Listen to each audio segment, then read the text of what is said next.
Well, good evening, hey, or good afternoon, depending on where you are in the world. Welcome into the Call of Duty Mobile DMZ Recon Invitational. I'm Goj. I'm going to be your host today and one of our casters for this amazing competition. But of course, I'm not going to yap all by myself. I got to bring in the man, the myth, the legend, the DMZ Recon professional, Noah Sunday, going to be joining me as my co-caster today. Noah, dude, it's so good to have you in the booth with me, man. It's exciting to be here, man. I appreciate that professional level glaze right there. It's a beautiful intro. Welcome to the stream, ladies and gentlemen. We got a lot of money on the line, a lot of DMZ to watch. I'm excited to be here along for you with the ride, man.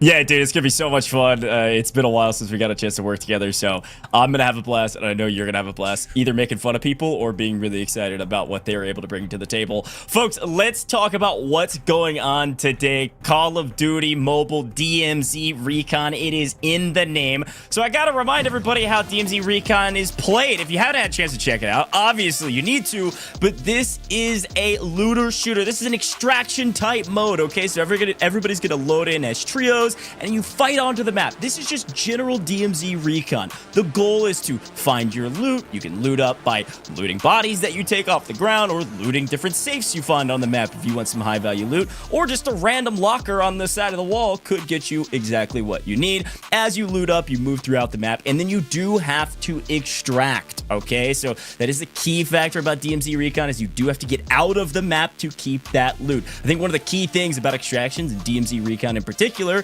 just like anything else in this genre, if you die on the map and you lose your gear, you lose all of your gear besides what's in that insurance slot. So we'll talk a little bit more about the nuances of that as we get into the gameplay, but there are two different maps, Serpent Island and then our weekend map, Building 21, of which you will see both of today. So very excited about DMZ Recon. For the format today, though, it is a little complicated in a good way. Let me break it all down for you. First of all, we've got 10 teams of trios, 10 teams of 3 creators, all ready to battle it out to see who can loot up as much as possible. Yes, this is a Recon, DMZ Recon loot race. They are trying to loot up as much as humanly possible. We're going to be playing in public lobbies, of course, and you'll see both of our maps, like I mentioned before. Serpent Island to start in round 1, and then Building 21 in round 2. When we get to round 3, teams can choose which map they want to play on. Do you want to go fast-paced? Do you want to slow it down a little bit on a bigger map? Go to Serpent Island.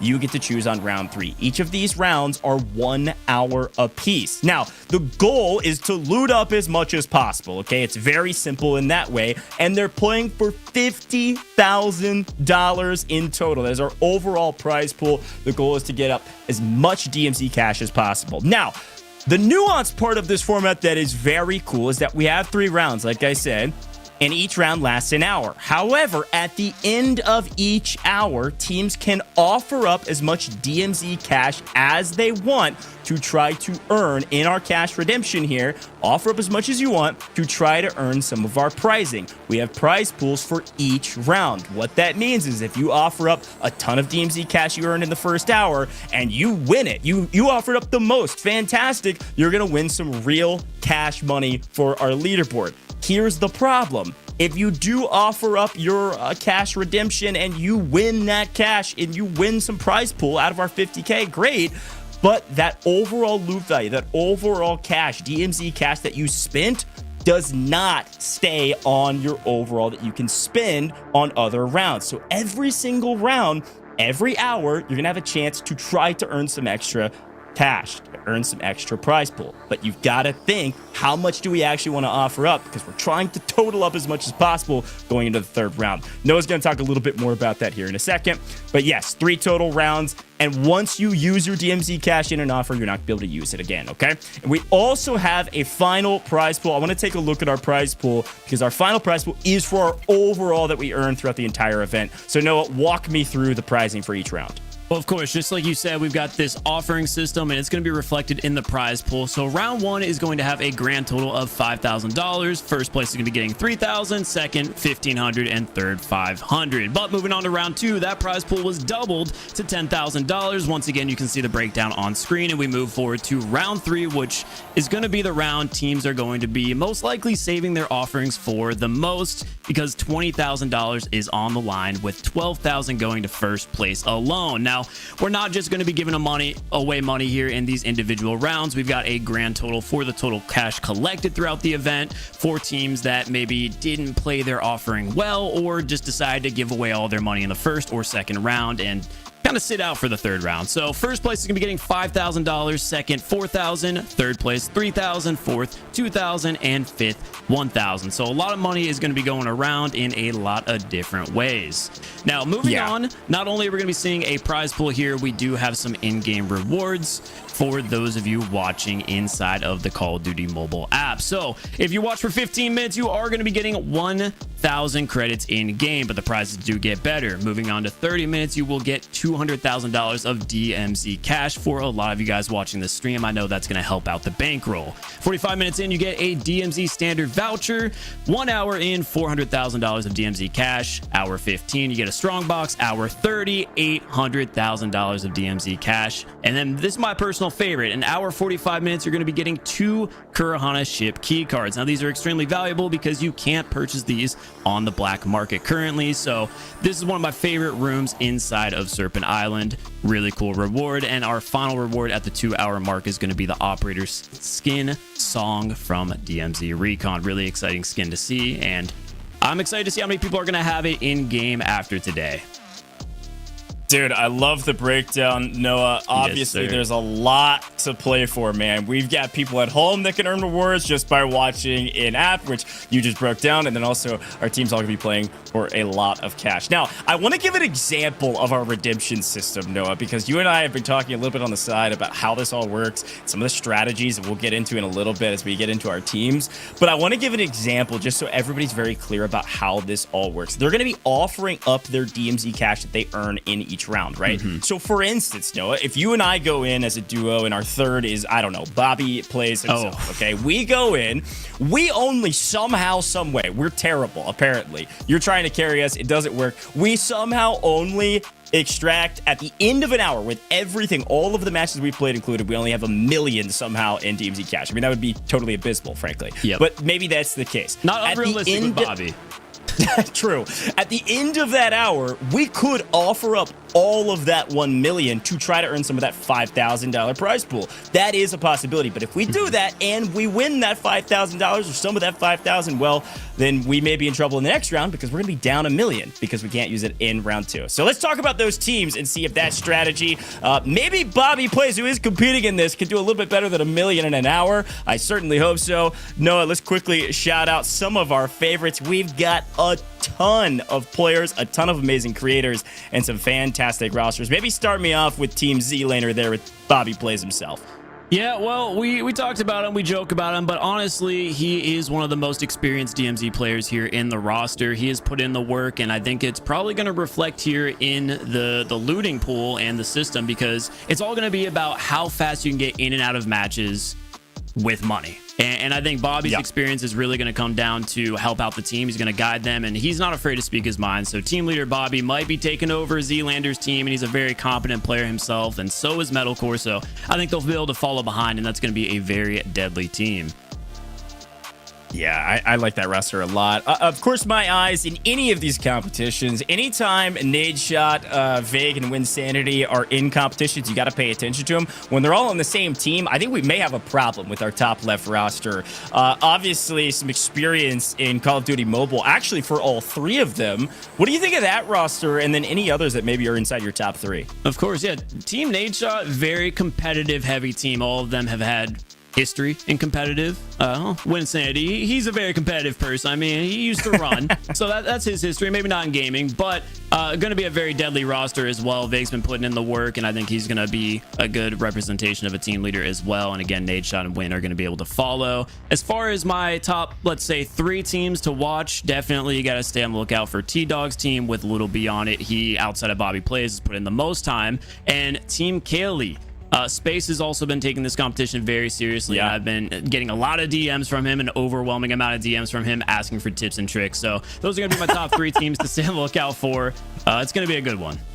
Yeah, I think everybody's really excited that you're not competing and you're hanging out with me in the booth today, because I think you'd be running the tables, man. We have some great rosters, folks. We got a lot of folks we can talk about. And the fact, Noah, that you shouted out Team T-Dog Smitty as a top team, is one thing that I never thought I would hear in my entire life. Unbelievable stuff. T-Dog Smitty has a chance to win a tournament.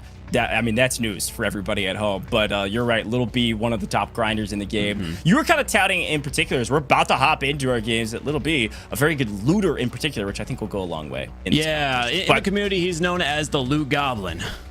Yeah.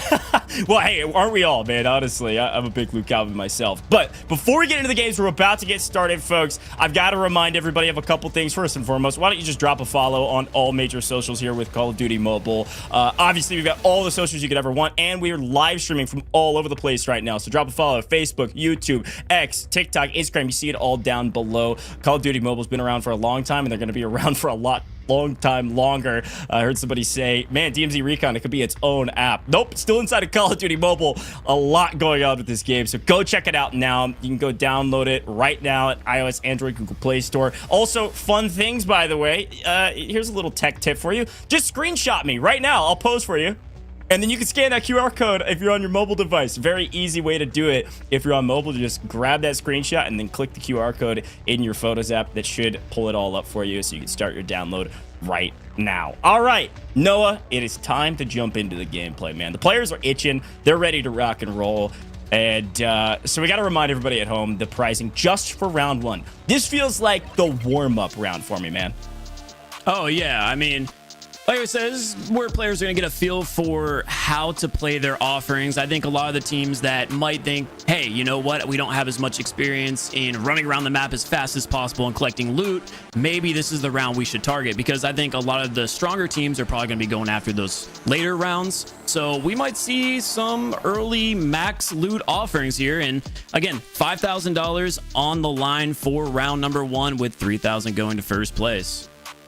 Yeah. Hey, still a lot of money on the line if you choose to offer up. And I think we'll continue in this redemption round. We'll continue to brief everybody how it all works. And feel free to ask questions, by the way. We're paying attention to the chat.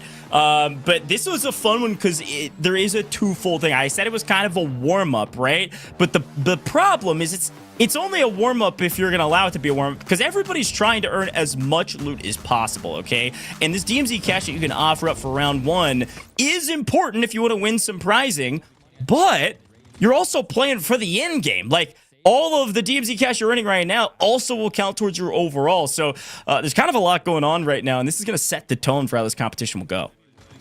Yeah, and I'll say right now, I never thought I'd hear the day where a warm-up is for $5,000 here. Yeah, that's a crazy statement you're making. We're on board here with Iceman Isaac, who honestly is one of the PC creators with the most mobile experience. So this might be an underdog team right here between Aerith, Iceman, and Thesaurus PG. Take that. I'm really curious to see what they're going to do. They got one of the Serpent Town spawn points, which is going to be right near a safe here. Couple of kills to their name already, and it's odd seeing a USS9 come in, but something we didn't even talk about is all these teams are going to be playing on fresh, brand new accounts. So everyone's starting at an even playing field. So taking a look at Aerith's inventory, we see a rare USS9. It's going to be really interesting to see how the competition develops in the later rounds, especially on Building 21, once a lot of these teams start to unlock some of the better weapons as well. Yeah.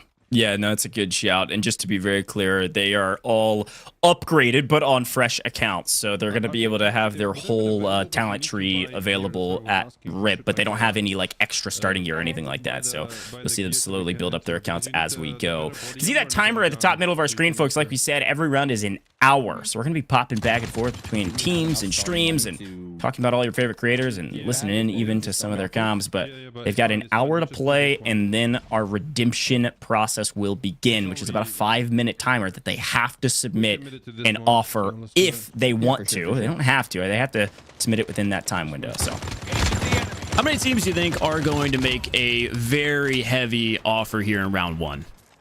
It's kind of a catch-22, frankly. I think the only way you would do so is if you feel like you are way ahead. And you would feel like you're way ahead if you understand the game enough to say, hey, we actually, in this first hour, especially on this map, we actually came out with a crazy, like, we got very lucky. So I think some of the teams that get really lucky are going to be able to afford to spend some of that DMZ cash pretty early on the first redemption round. But a couple little freebies for them as we start off the map. And No, I haven't. yeah, the other thing I was thinking about, warm up. Yeah, exactly. The other thing I was thinking about though, Noah, is I feel like there's no reason not to submit an offer, right? Like even if you're like, hey, we don't want to spend anything, you might as well throw like $1 in DMZ Cash up there, just on the odd chance that nobody else puts an offer down, because top 3 still actually make cash from the prize pool.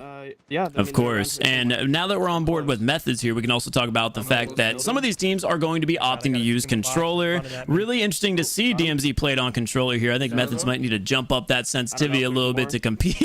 Maybe loot a little bit quicker, but did want to just shout that as well. We're going to have some controller perspective in here, which is going to be really fun to see. It's always something that's nice about mobile gaming and Call of Duty Mobile specifically, is that it is so diverse and you're able to connect any Bluetooth controller to the device and it just works seamlessly.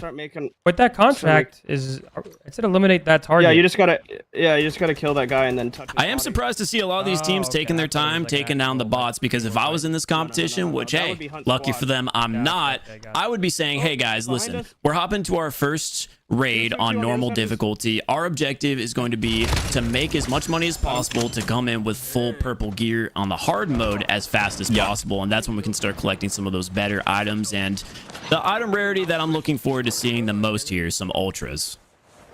Yeah, hopefully we can pull some. Man, I was watching some of your YouTube content actually, and saw your 20 mil raid that you did the other day. That was absolutely absurd. Cinematic raid right there.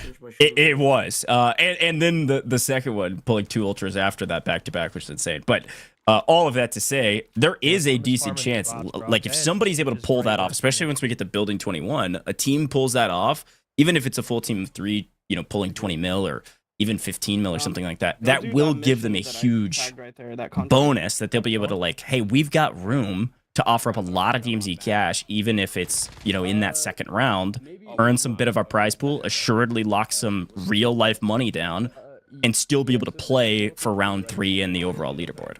Yeah, I wouldn't be surprised if round 2 is where we see the offering really come into play, with a lot of the teams starting to send out some hefty offers. Round 1 really is just going to be the feeler round all around on, you know, people getting used to the game mode and the pacing of how everyone else is going to play, and just kind of getting the team chemistry set up right. And moving on board here to Little B with T-Dog, and I'm not surprised to see he has already stacked up $2.5 million, and they're also currently doing the corporate rivalry contract. So it seems like Team Leader B is really stepping into effect here. Let me know once you smoked up. I didn't smoke. I'm just searching. Okay, got it. Yeah, it sounds like Little B's got them all in order, right? Whether they practiced or they're just listening to the IGL comms of Little B. Calling for smokes. T-Dog says he's just looting up right now, which I respect. And yeah, top of the it looks like Bobby plays his team here. Yeah, already on the train. So like I said, trying to get in and out of the match as soon as you have the ability to purchase purple weapons, so you can get into the hard game mode. yeah. Let's talk a little bit about that. I think a lot of folks that are watching at home probably have played quite a bit of DMZ and Recon, but for those that don't know, explain the difference between some of the modes, not the maps, right? Normal versus hard, etc. Yeah, of course. So the normal mode is what we're watching right now. It's the most beginner friendly. It's when you first boot up the game, first create an account, first hop into DMZ. You're going to be playing on normal difficulty. And this is, you know, honestly, a lot of my viewers say, hey, I don't have any money. This is where you go to start racking up some free cash. But with that being said, it's not just going to be an unlimited money farm, because it's low risk. They kind of make it low reward. So you'll stack up on your very basics, maybe like $500,000 to $1 million per raid, or if you're Little B, 4 million somehow, and with reds. Oh, they might already be in the hard difficulty. They might have been one of the teams to already throw on purple gear. With that being said, you can't kill it. You can't. It's hard. Hopping into the normal difficulty, like I said, you're not going to be able to find the ultra items. It's going to be very beginner friendly, very, hey, this is how you play the game mode. And when you're really serious about locking it down and going high risk, where you can lose all your items outside of your weapons, hard mode's where you're going to go. It's going to be much tougher competition. The AI is going to be stronger. Yep. There's going to be more players on the map, and the loot is going to reward that. It's going to be better. Not only do you see more red items, more gold items, but you do have that opportunity for the ultras to be unlocked. I don't even want to tell you. Good shout. It's all good. It's all good. It's all good. It's all good. Let me see if we can do this. I think they just said, T-Dog, how much money you carrying right now? And he said, I don't even want to tell you guys. So a good start for this roster. Okay, I'm just kidding. That means he is broke on his looting thus far. But Lil B is carrying the burden of responsibility right now as expected. Yeah, and from what we've seen so far, though, 4 million alone is not a bad score. And as I say that, though, I'm taking a look at Slayer in the bottom left corner, and wait, is he carrying an ultra item? I see 4.6. Oh, I really hope he pulls up his inventory again. I believe I just saw an ultra horse. So he found the Jade horse in his first game of this event. Well, not only is this going to be a skill-based competition, but you do have the opportunity, of course, at always finding a crystal skull or one of these ultra items. It's going to be a nice boost and a nice confidence boost leading into this competition. Can you follow me, Symphony? Yeah, and this, as long as they extract, which I assume they will, you know, this feels like a team that may offer up On your map, you can see me. probably not a ton, but like a decent offer during our redemption round, or redemption phase rather, or in between rounds here to potentially just earn a little bit of that 5K prize pool for our first round. Yeah, I had spoken to you a little bit before the stream about Slayer's experience inside DMZ. He's been keeping it on the low. He has been grinding this mode a lot, and I had said it before, that team right there with Symphony is going to be one of the sleeper squads to stay on the lookout for. I didn't even shout them out as my top 4, but they're definitely one of those to stay looking out for. And right now, they're proving why. Yeah. I mean, obviously a little We're on bit board of here luck with goes a long Kaylee, way, who but- looks like she also just extracted out. 3359. Yeah, there's 750K, not fantastic, but could be worse. But like you said, a lot of these teams and players are trying to figure out how can we get quickly into hard. And I think the skill here, because we're, you know, quote unquote pub stomping, is the skill is how successful can you be in as low amount of time as possible. Like we're trying to load in, get as much loot as possible, and get out as fast as possible. It's totally. Yeah, and that's definitely shown right now with all these teams hitting up Extract at the same time. Because if you were to stay into Serpent Island for a full match, that's about 28 minutes right there. So these teams are definitely hopping out early. Seems like the general vibe of this event is just get in, hit up the spawn safes as quickly as possible, get out. But I gotta like hold the thing. If I go too far, I'm gonna break into the main safe. Okay. But I gotta like hold the thing. If I go too far away, it stops. Okay, well, I got the big one, I think. NPCs keep spawning on the sides, by the way. So just Okay. take them out. Yeah. Oh, he's big again. Looks like DMZ is bringing that nade shot on controller here for the first time in a long time. We got some Call of Duty controller nade shot. I love it. Yeah, I was gonna say it sounded like Win was kind of leading the charge here in directing. I mean, obviously this is a pretty normal gameplay loop for this map, but all of the folks gonna try to grab this mission, Once it opens, we should complete it, I'm gonna and smoke hopefully find some decent loot. Okay. Yeah, it seems like they do know what they're doing with nade throwing the smoke there, right there on the drill. So definitely had some comms prior to this. So I can have some space for you guys to Get their communications right and coordinated on what they're going to end up doing. I'm curious on where Vague is at. Assuming he's their residential COD-M player, he decided, okay, I'm going to go out and do some solo squatting while you guys focus on this. And as I say that, I am biting my tongue because he is taking the elevator down to where they already are. Bro, what am I doing? I was gonna ask you actually if you were competing in this competition, and let's just say, I mean, this team in particular, Vague, Winsanity, both know what they're doing. Nade Shot is learning as we go. Would you go for that strat? I mean, especially once you start moving into the hard round, like on hard, which most of these teams already are. Would you just say, hey, follow Vague's lead, and Winsanity's gonna run around in solo squad, or vice They're versa? hard to see, but some of these boxes. That's a really tough question, especially as nade goes down to a flame knot. It might influence my answer a little bit here.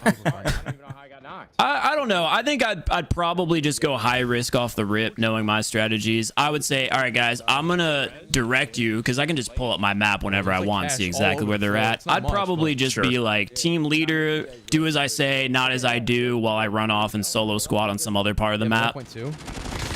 Yeah. Did you hit the main safe up here, the big one? It seems like a lot of these teams are just getting their feeler rounds out where they're all hanging out relatively nearby with each other. Okay, yeah. Yeah, he's not. Yeah, I mean, generally speaking, What should we do now?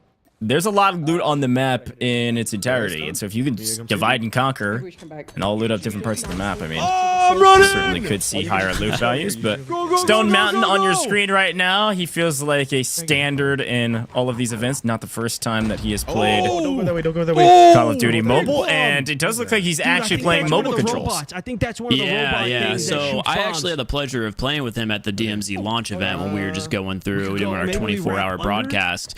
And I remember we had a really fun experience here with Wilson. So he's learned some lessons. He's learned some lessons, and one of them, I guess, was to, hey, play on touch controls. Here, I know this roof. Yeah. It's also going to speed some things up, hopefully, for them. So We go up but he looks pretty comfortable, which is good. I think a lot of the creators are. Bella came down here, and Yeah, he's got a nice little setup there for his device. You can see he's got a stand and everything.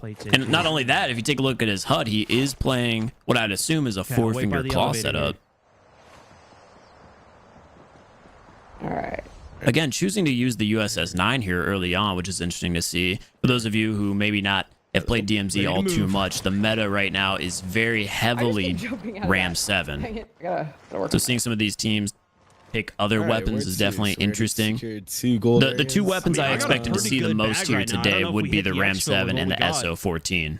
How are you guys' bags looking? Maybe they're just trying to save some money. Same. Yeah, that was, I mean, the only thing I was thinking about too, I can't expect that most of these teams aren't going to extract on most of their early rounds, maybe even for every round in the first hour. And so I can't imagine they're too scared to bring in, you know, whatever their best gear is at the time. And look, I have played some DMZ Recon. I've not played near as much as you, but the amount of times I've heard our creators talk about the Ram 7, I mean, good grief. It's definitely going to be one of the weapons you see the most. Yeah, it's very dominant. It's a little bit more tricky. It's just gonna be a lot. Together. All targets personnel have arrived. Yeah, the next mode is gonna be much harder and smaller map. Imagine like we're all in one building. You could hear it from those creators. They were talking a little bit more about the next round. Looking forward about an hour. Basically saying, hey, I think what they're talking about here is moving into the hard difficulty, because again, you can see on normal there. So I think a lot of these teams are saying like, okay, this is what we're gonna have to do once we jump into hard. So I am very curious how quickly T-Dog's team ended up getting into the hard mode. Same with Slayer's team with Symphony, because he had an Ultra. So I wonder if some of the teams just decided to kind of get their feet wet in normal before hopping into hard. And some of the more confident teams said, nope, okay, you know what? We only have enough money to buy one set of purple gear. You know what? Whatever. Let's just do it anyway. Yeah. There's also a pretty good chance. You know, we popped in about 4 minutes after the hour had started. There's a pretty good chance maybe they loaded into a normal and then almost immediately got out. Have you hit downtown after yet? Getting some decent loot off rip. But yeah, I wouldn't be surprised if that's what happened either. Yeah, definitely. Oh yeah, definitely. The big building's priority. And something I never thought would happen in my life, but I am now casting over Bobby Plays gameplay. Well, listen, I have casted over Z-Laner over 100 times probably, and doesn't matter what device, what controls, what game. This man is certainly a competitor. And like you said, Bobby Plays knows this game and this game mode very, very well. So I expect this team to do really well. I think you had mentioned they're a top 3 team for you. I agree. No, I mean, they're looking good so far. I saw Bobby already had over $1 million in his inventory from this game alone. It looks like Z's sitting at 600,000. Metal a little bit further behind, but on his way towards hotel side. So he'll probably end up finding some goods over there. Yeah, the key is obviously looting patterns and what routes you're going to take through the map and how fast you can do that. So it might be time. Bobby can hopefully lead the charge here. Sure. Oh, he's getting a revive on his teammate over here. The one you killed first? Mm-hmm. No, it looks like we do have a little bit of combat finally developing. Bobby does have 1 kill, obviously shouted out there that looks like that player is getting revived. Curious what type of loot they're going to end up having on their bodies. Because this is another decision you need to make whenever you're playing an extraction shooter or DMZ specifically. Is it really worth it to sacrifice my loot to get into combat? That guy's got the freaking Queasy skin. We got real lobbies. What the heck? Yeah, so Bobby's saying it right there. This is about to start getting juicy real quick. This is what I'd assume their first ever hard match, and they're picking up some legendary armor. So that's going to be an extra 700,000 in the inventory. Oh my God. Yeah, that's huge. Yeah, it's a risk reward, right? Fighting or versus not fighting, especially in a competition like this that is completely based on loot. Like there is no, you don't get extra DMZ cash on your leaderboard, for instance, for getting kills or anything like that or eliminations. Right, So I think generally speaking, hey, you can fight if you want to, if you think those players maybe have some good loot on them, and then what utility are you going to utilize that you're hopefully be able to loot off of your opponent's bodies? But Better and better as we improve. it's definitely a totally different gameplay loop than your battle royales or your multiplayer. Yeah, I'm very curious to see when we're going to find our first mythic armor on an opponent here in this event. That alone, if it's fresh, full durability, will give a team $2.1 million of loot value. So very, very worth taking those gunfights against mythic armor players, even if they do end up killing you. Well, what happened to you? To put into some perspective, most of the ultra items are about $1 million. So again, a mythic armor being $2 million, you got to send it on that. Oh. I don't know. I'm trying Yeah, to 100%. as well. Yeah, I got him. And then I would expect teams to not just to immediately sell it. I can't imagine you would keep it just because you're just trying to maximize your DMZ cash, but I'm gonna follow you guys. maybe they use it for a while and then sell. I don't know.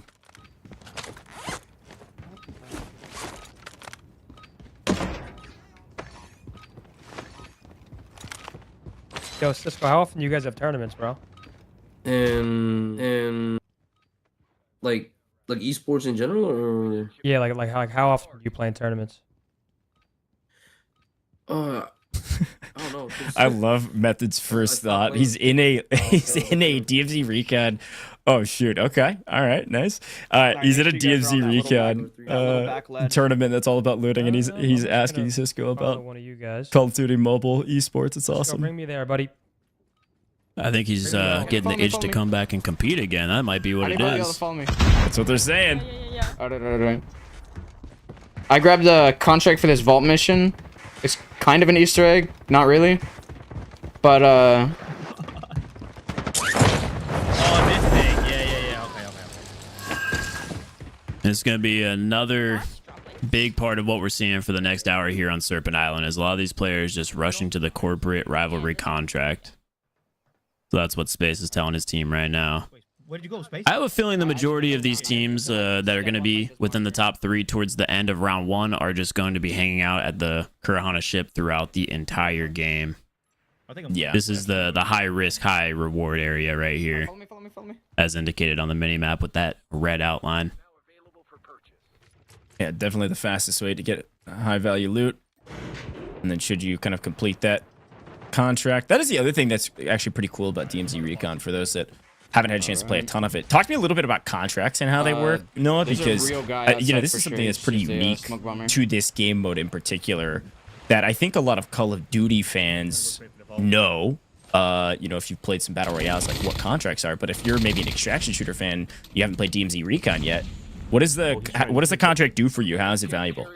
Oh my God! He Yeah, got of away course. from I the mean, lower my route. personal That's favorite crazy. would be the hunt contract, and if you come from Warzone, you'll know that one pretty well. You can go ahead and collect that contract, activate it, and it will have a little ping on the mini map of the player on the map that has the most value in loot. So very helpful in not only finding enemies to kill, but going after a player that has some pretty high value on them. One of my favorite contracts, but in general, a lot of these contracts are pretty simple. And real quickly, I have to point out, Bobby plays going up against some mythic armor there. I said I was curious how long it was going to take. Crazy. He found it pretty quickly, and he already has $4.2 million on their inventory.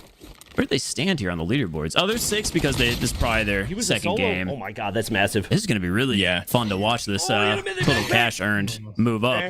As I was saying, contracts, of course. You've got some different recon contracts, which will tell you to go kill a high-value target NPC, go destroy some bomb sites. They're just little gimmicky ways to earn some cash without going into an area where you might feel threatened, just taking on the environment.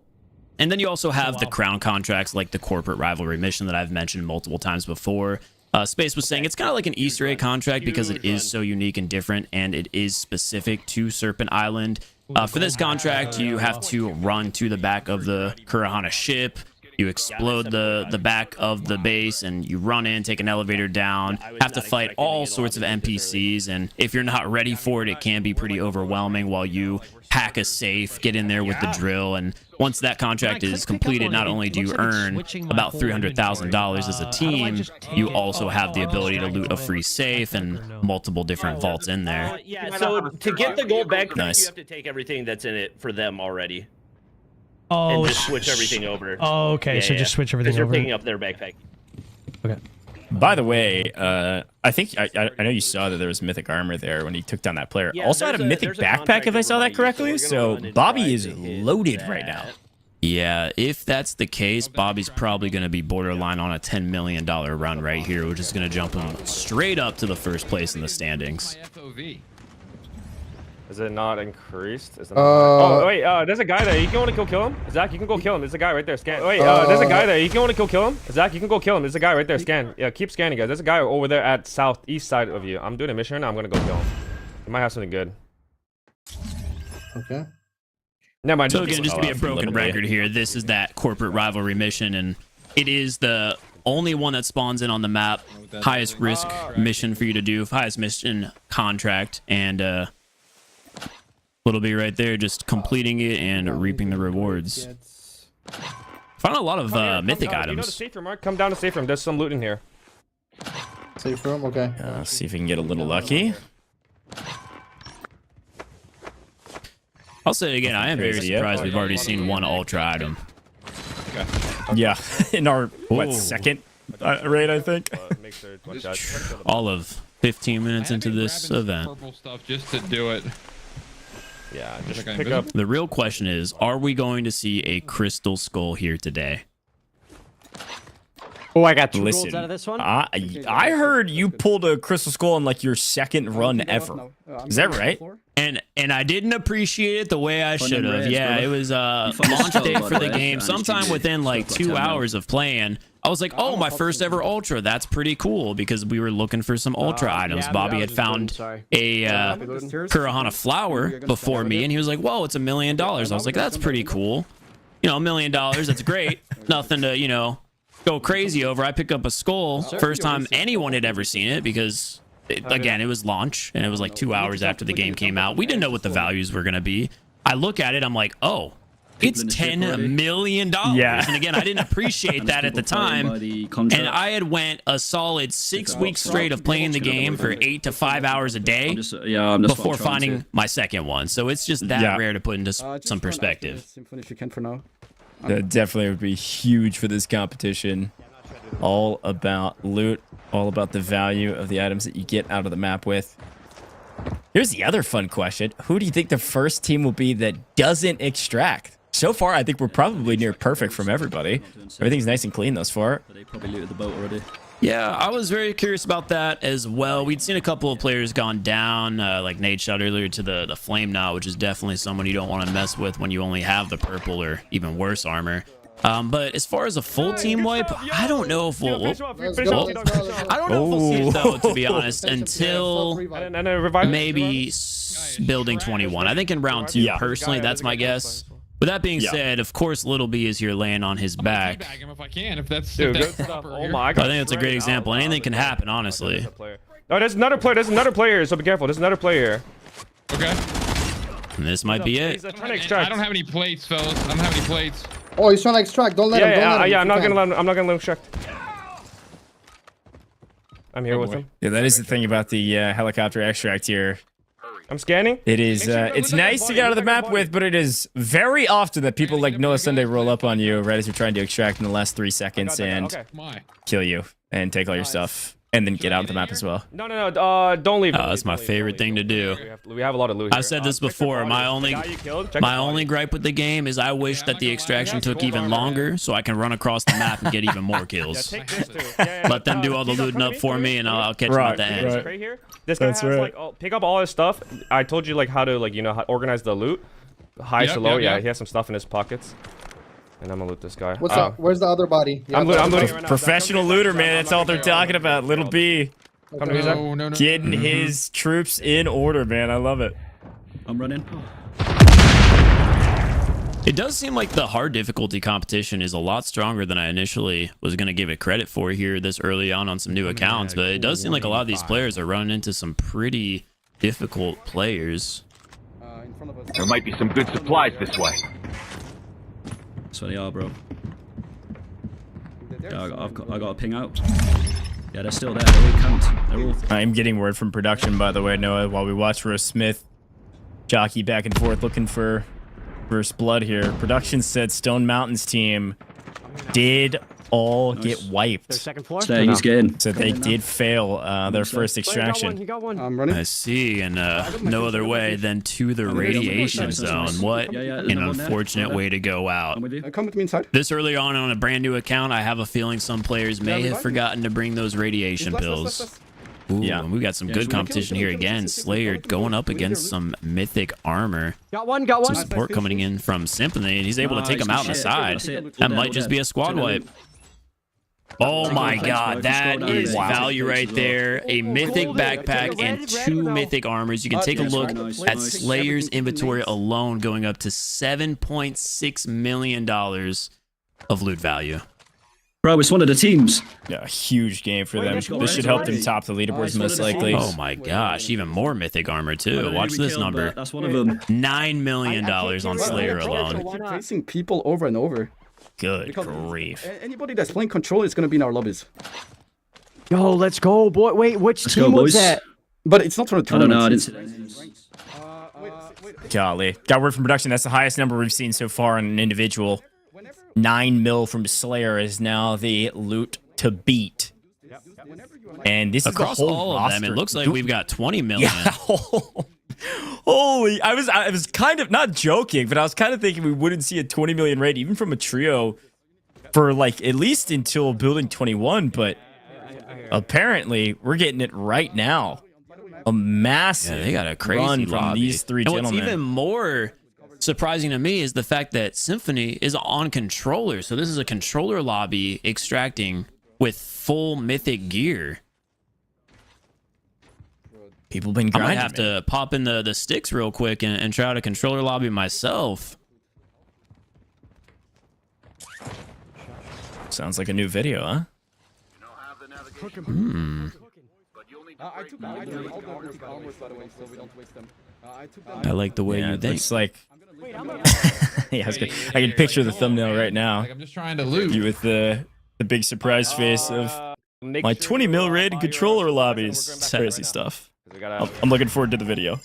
T-Dog out of the map. Yeah, it seems like And it will be feeling good much about that sweatier one. in these lobbies than I expected it was going to be. So should be good for the loot value. Yeah, Bobby shouting that out as well. These lobbies are sweatier than expected. It's the weekend, man. Also, fun fact: People are putting some game time in. I'm loving it. This is a big raid, by the way, from Bobby, Metal, and Zlander. Worthless, but just between Metal and Bobby, that's over 10 mil. So as long as Z's got something, this is a great one for them. They should be probably top 5. Check your map. Yeah, nice 2.6. Absolutely. See you later. Not this. See you later. Get on. I'm coming. Oh, it's all right. He's got a minute. He got a minute. We're chilling. Taking his sweet time here. It is interesting to see teams opting to take that train extract just because it is one of the lengthier ones. And although you might not think, hey, a 2-minute extract, that's really going to hurt my overall time. Every minute, every second counts here. Yeah, also, if you're taking the train extract, 8 times in an hour? Hey, that adds up, man. That's 16 minutes. That's a long time when you're only playing an hour. Some good math there. That's some good math.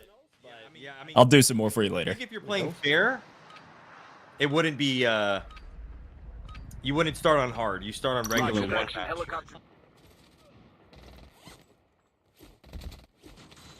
All right, swapping back over, taking a look at Stone Mountain's team here with Bella Fox, Dozzy.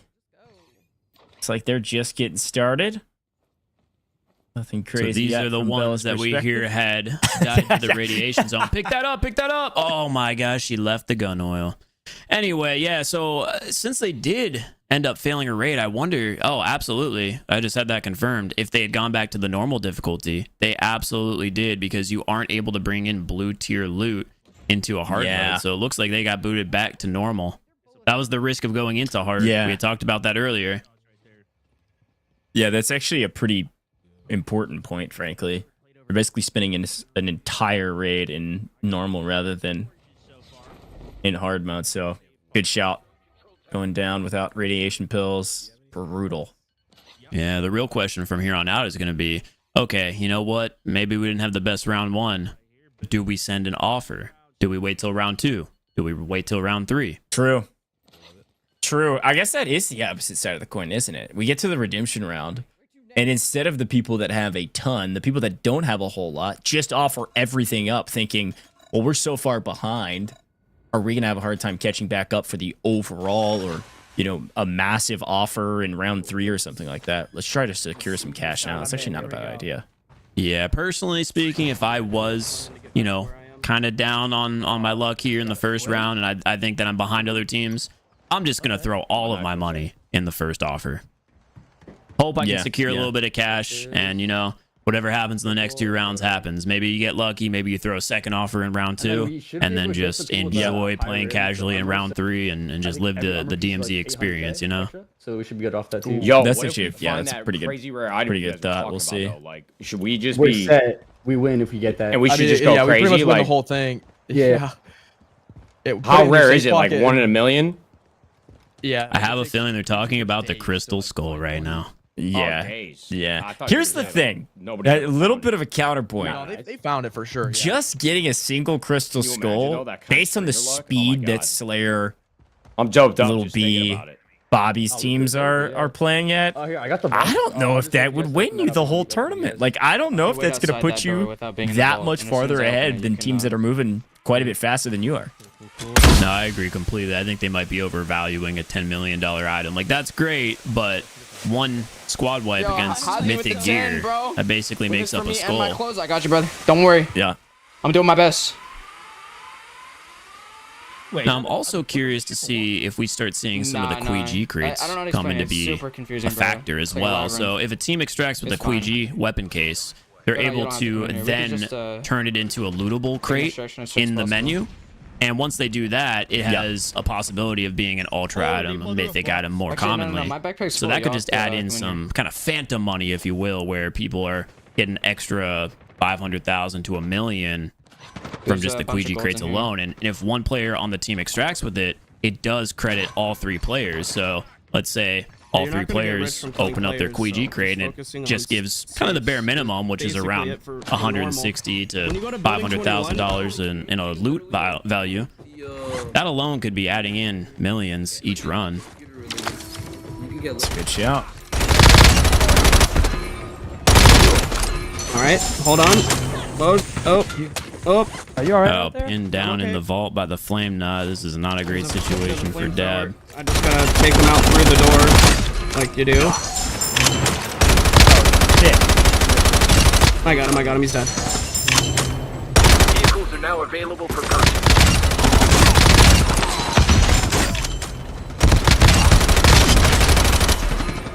Yeah, I can see if you're, not prepared for this. This might be a little overwhelming, but not too difficult if you know what you're doing. Yeah, I like to make jokes about it now on my stream. Like, I'll watch some of my opponents end up dying here, and I'm just like, how is that even possible?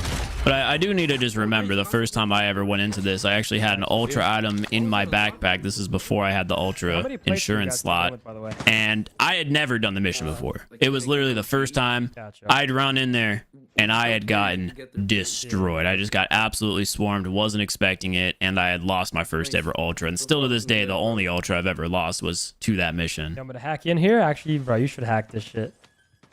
It just opens up a secret door. Gotcha. Yo, I'm just so confused because the safe was open for me. I think. Sometimes the bots will run up to it. I'm also very curious how the looting experience is here on controller. It looks like whenever Methods opens up an item, he then touches his screen to loot it.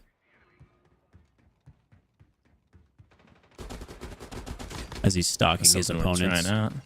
Yeah. Definitely something worth trying out. Nothing to write home about necessarily about this run for that team. We'll swing back over to Winsanity. Vig, Nadeshot. Like you said, we're going to be running this mission over and over and over again. It's certainly one of the fastest ways to get high value loot. Footsteps? Yeah, footsteps. Okay, they're gonna wait. Yeah, and it is very interesting to see, despite a lot of these teams kind of running the same routes, how different some of these runs have been. Seeing Win with just $66,000 on him. I'm sure it is just the start of the round, but some of the other teams, they'll be doing the safe. They've got like 6 or 7 million. That wasn't intentional, but you get the point. Zip. Oh, I got one. Ooh. Oh, the real players on the other side. Some clean headshots there from Win. Choosing to use the kilo. Not a bad weapon. Are you looting? Okay. Yeah, I'll loot when you come. Just drop the other audio. That was a real person. The one time I just sit for a second and it's not a bot. That's actually crazy. I didn't think there was gonna be any real people. You're never safe on Serpent Island. That's I'll like tell his you first what. time freaking playing the game. Oh, he's back up. That's what he has. Me. There's another real player up top. Nothing crazy to write home about, but there's another gold here. Take what we can get from him. 1.7 on space right now is what I saw. Yeah, it's not really worth it. It's the worst one. All right, let's get out of here. You know, that is a great run for normal difficulty, which is interesting to see that they're still playing on normal. Yeah, 1.7. Looks like Kaylee's on 1.4. It's not bad. Offer window is from 8:03 to 8:08, my time, or central. I don't know what that means. Round 1 ends.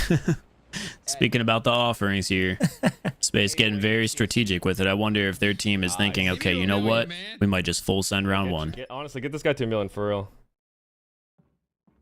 And honestly, if I took a look at T-Dog on the leaderboard with Little B again alone carrying about 4 million, now over 4 million, and he actually has an ultra item, I would be thinking the same thing. So seeing our second ultra here on the broadcast, it's going to be the golden F key, worth roughly about $1 million. Now, what's really interesting is a lot of us who have been grinding out DMZ at this point do have ultra insurance slots, which means even if we had died, if we had put an ultra item in there, it's going to go back to the warehouse. Is looted. On these accounts, these players do not have those. So if this team goes down, and specifically Little B, that ultra item is up for the grabs.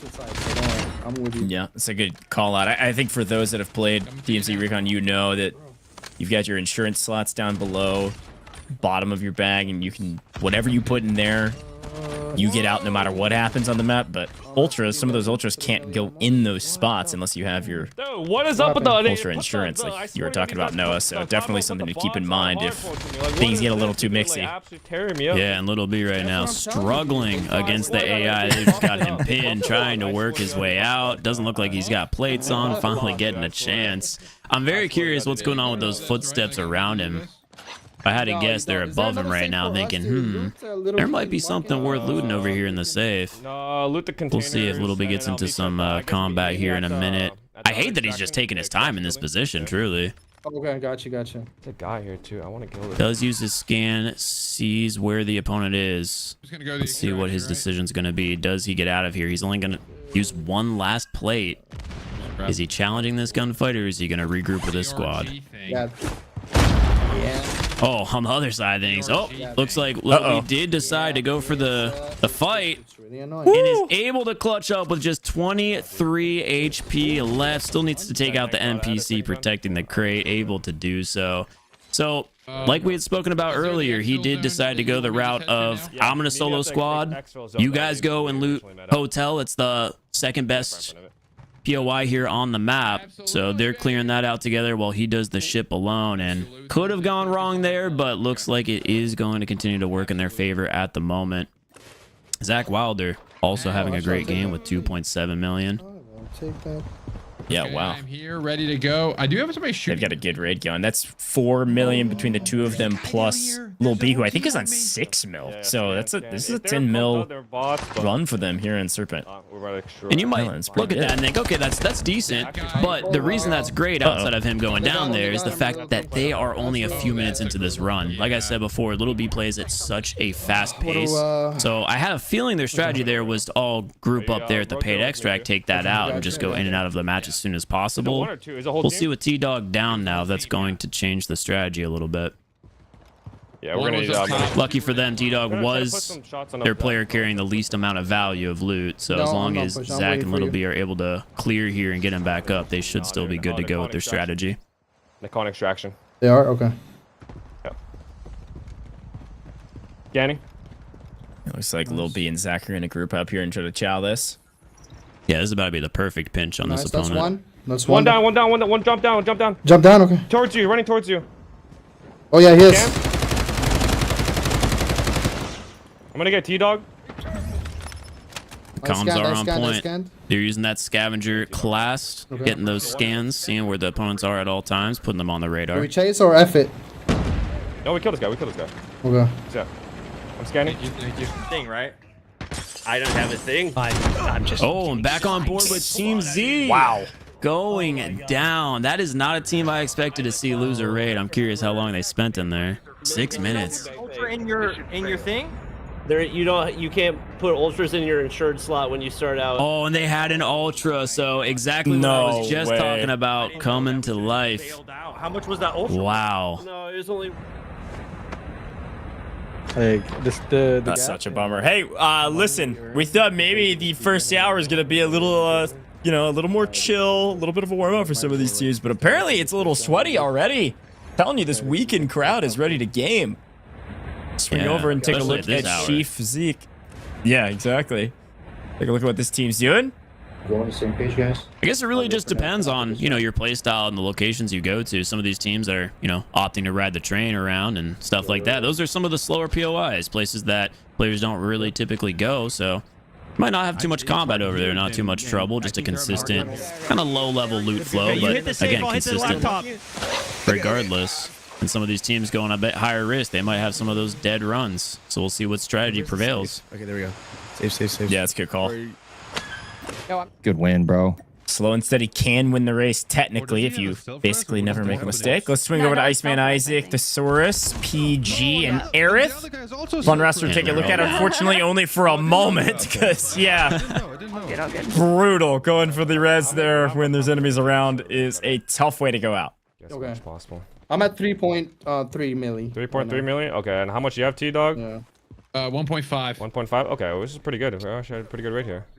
I don't know. And nice hearing the discussion there. It's surprised to see that Little B is deciding to go after that kill contract rather than just hitting the paid extract. Like in his radiation, like in his circle. He's what, on 6.5, so they've got a good one going, but they're going to try to capitalize on it. Good raid right now. Try to add any extra value they can get from hunting down some real players. Stone Mountain and crew trying to figure out where they want to go, checking all the lockers for anything they can get their hands on. They're in a hotel, like you mentioned. I mean, all I know is that bad place for loot. And you guys are rich. Yeah, as long as you are able to combat Wilson, did we already hit up this hotel should be pretty peaceful. No, we just hit up this building, so I kind of want to hit up this one. Some good supplies this way. We got 9 minutes. And we're away from radiation, so we're good on that. Beauty. Train extract. Should we hit the train extract here? Try that again this time, or the radiation gets us. Oh, Wilson is still on the map. Now, that's going to be a little scary for Bella Fox and Stone Mountain because neither one of them have any armor plates on. So Wilson does have the capability of just one-shotting them. Curious to see if a little bit of chaos starts to develop here. It's almost here. Is it actually? Oh, we're in the zone? Yeah. Here, I'm going to try my best to... Oh, yeah, no. Okay, we're in radiation now. Here we go. It's getting dicey. It's getting dicey. Radiation pushing them out as well. I'm thinking hit the train exfil would be might be the play. It's not too far. The only thing is I don't know how it works. So yeah, I'm not. What sure. other exfil is there? The boat up north. So interesting hearing all their perspectives here. Under pressure, it really comes in to be handy to have those extra reps behind your belt. And we're down to just our last 11 and a half minutes as well. Speeding through this hour. Moving quick. Yeah, it's moving way faster. 11 minutes. Now, here's the thing. So this timer, once it hits 0, this will be the end of the kind of game clock, if you will. And then we'll have a 5-minute timer on our redemption window. That's when teams can offer up some of their DMZ cash. Talked a little bit about that.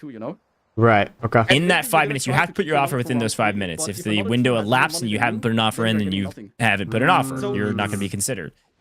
Teams don't have to quit the game right when we hit 0. Keep that in mind. Okay. So we may see teams kind of cutting it close. Hopefully they're able to get out and then be able to put up their offer just in the nick of time. Basically, we need to find good loot. That's it. Dude, I'm getting beamed, bro. Yeah, I'm really curious to see the strategy behind some of these teams that are just entering a match that has 21 minutes remaining. If they're going to be conscious of getting in that offer in the last 5, hitting up an early extract, or if they're just going to play this through. Don't forget to pick up the QG weapon, by the way, Smith. Yeah. Just to be clear, by the way, getting confirmation, that timer is our entire hour. So it's a 55-minute round timer and then a 5-minute redemption window. So we're actually about to hit the redemption window in about 5 minutes. And then when that 5 minutes is done, that's our entire round, and boom, we're done. Moving on to the next round. So right at 5 minutes right now. Some of these teams, keep that in mind. They need to start being conscious. Like, hey, might be time to find an extract. I tried my rename card. I used a rename card. I called myself Ross Smith instead. Great name. Eight. Yeah. 3.7 mil? Yeah, but I haven't looked at the leaderboard in a little while, but I'm thinking this team is going to be one of our top, probably 3 to 5 trios out of our 10. I mean, Flame is at the top half, but I would expect, I'd expect them to be a top 3 team. But again, it's a top 3 team as of right now, and that frankly doesn't mean anything until the very end of the tournament. Being top 3 at the end of round 1 doesn't give you anything if you decide not to offer up some of that DMZ cash and try to earn some of that 5K prize pool for round 1. So keep that in mind. Then we kill the boss. Here's a look at it on the left. Look at that. And we get out. This is as of current on the left, by the way. So if they're currently in, a raid, for instance, and haven't extracted yet, obviously not going to be totaled up there. But Team Symphony, who we were just talking about, they're actually in 4th, and barely in 4th, by the way.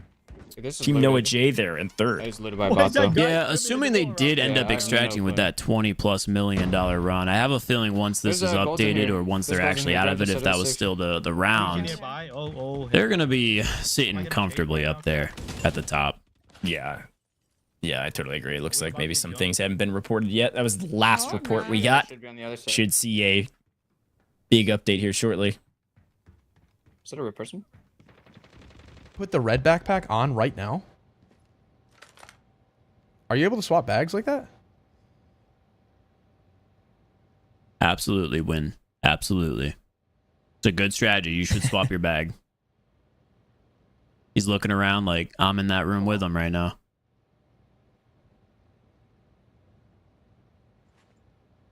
I think they're going to be organizing their loot on the back end.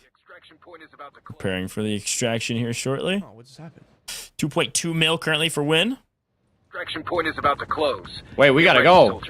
Wait, Win, you gotta log in. I can hear my teammates. Oh no. Roger that. Extraction helicopter pickup point has been confirmed. Check your map. Nade shot is always comedy. They look like they're in a blender of non Call of Duty mobile variety. I think they're figured out comms. They don't know what to do. They're just little lost puppies on the map now. That's what happens when you drop the leash for some of those non-COD mobile main players. Let's go. That's so funny. Mill, almost. Okay. I'm gonna run straight to the boat. Y'all hit everything that you can here. Yeah, I'm gonna quickly hit stuff because he's on that side. I'll be on this side. We'll hit it, and then we'll head over to the boat. Oh, seems like this team. Yeah, you can hear a little bit that offer window. I'm in shambles. Yeah, you can hear a little bit of urgency in their voices. Is what I was gonna say, because they are very cognizant. We are running out of daylight, folks. 2 minutes to the window opening. Our window to give a DMZ cash offer is open for 5 minutes. Then we'll begin round 2. But there's people over Yeah, it sounded like their strategy there was send Bobby over to the ship while the rest of these two finish looting out the hotel and then maybe hit that paid extract.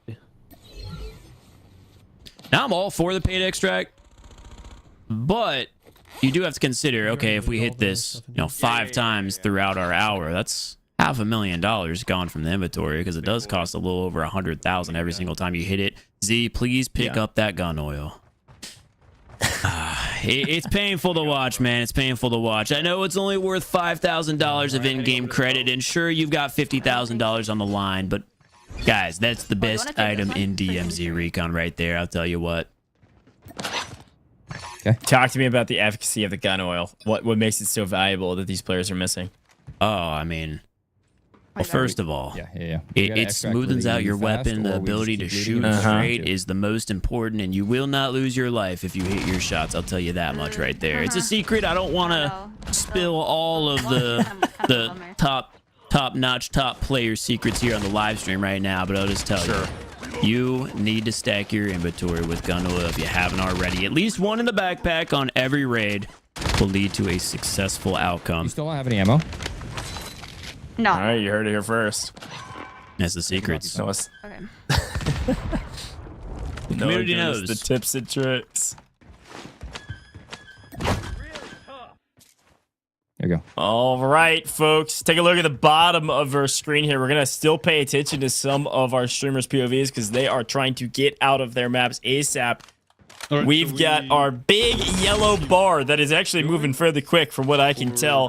That is the remaining time for these teams to submit an offer. They can put up Or we just extract one single dollar of their total assets in DMZ Cash. They could put up 3 million. They could put up 10 million. You could put up whatever you want. Assuming I was in this event and extracted with 10 million myself, right now I'm probably throwing at least 2 or 3 million at this. I have a feeling a lot of these players are in game right now, and despite this being a 5-minute window, that yellow bar is kind of stressing me out. It looks like it's moving a lot quicker. I think we might have at least half of the teams not throwing an offer here for round 1. You should loot everything. Yeah, if they're not careful, I totally agree. That is the big question mark. Is you gonna throw 10 million down to try to earn some cash now, or are you gonna save it for later? Again, we have an overall leaderboard of total assets gained throughout the course of this entire event that has some pricing associated with it. But that round 2, that round 3 pricing is even more than our overall. And so because of that, round 3 in particular, it's like $20,000 just for round 3, the exact same flow that we just did here. So the key here is that if you decide to throw down a ton of your DMZ cash you've earned in this round, you won't be able to use any of that for round 2 or 3. So there's a trade-off on how much you want to put down. And our pricing is the lowest for round 1. I'm just gonna back Yeah, that up. absolutely. No, And I do want to just call out, we are getting note from production that in game 4, T-Dog's team, T-Dog, Little B, and Zach Wall extracted with $29.6 million in a single match. Bayou Metal. Serpent Island, holy cow. On Serpent Island, that's a challenge that I try to do with my teammates when I play. That is an impressive feat. Little B himself extracting with 15 million in loot. I hate to give this man props on live stream because it goes straight to his head, but that is a good match. I'll just say it that way. That is a good raid. Curious if it had any ultras or if it was just strictly pure mythic gear, just slaying out the lobby. But that is an insane run that honestly might be better than half the team's grand total after this. Yeah, that is a really good breakdown. I had a feeling our leaderboards were a little delayed. Maybe it's honestly, look, we've done enough of these types of tournaments in the past to know. I think our creators may be slow to submitting their overall score lines for reasons. I mean, some of our other teams, if they're able to see like the top 5, for instance, and see how far behind they are or how ahead they are, and they change up their strategies. So the teams are playing really, really slow. All right, so you know how we had that plan for in terms of putting up their overall offers or their current score. Take a look at that timer. We are past the halfway point, which means we're around probably 2 minutes right now before that yellow bar goes empty, and these teams cannot put up an offer for round 1. Yeah, wait, I'm just gonna let him kill me. So. This is a very interesting strategy I'm seeing here from Nade Shot and Winsanity. They decided to ride the train on their backs. No, I had to. It was physically impossible. I had spoken about it earlier. Winsanity can't seem to get away from this train. It's his favorite spot on the map. No, our safe pocket. And unfortunately, no. This is the reason why you need to stay conscious of the timer, not only of your offer in this tournament, but your in-game time, because if you let that extract timer hit 0, this is the result.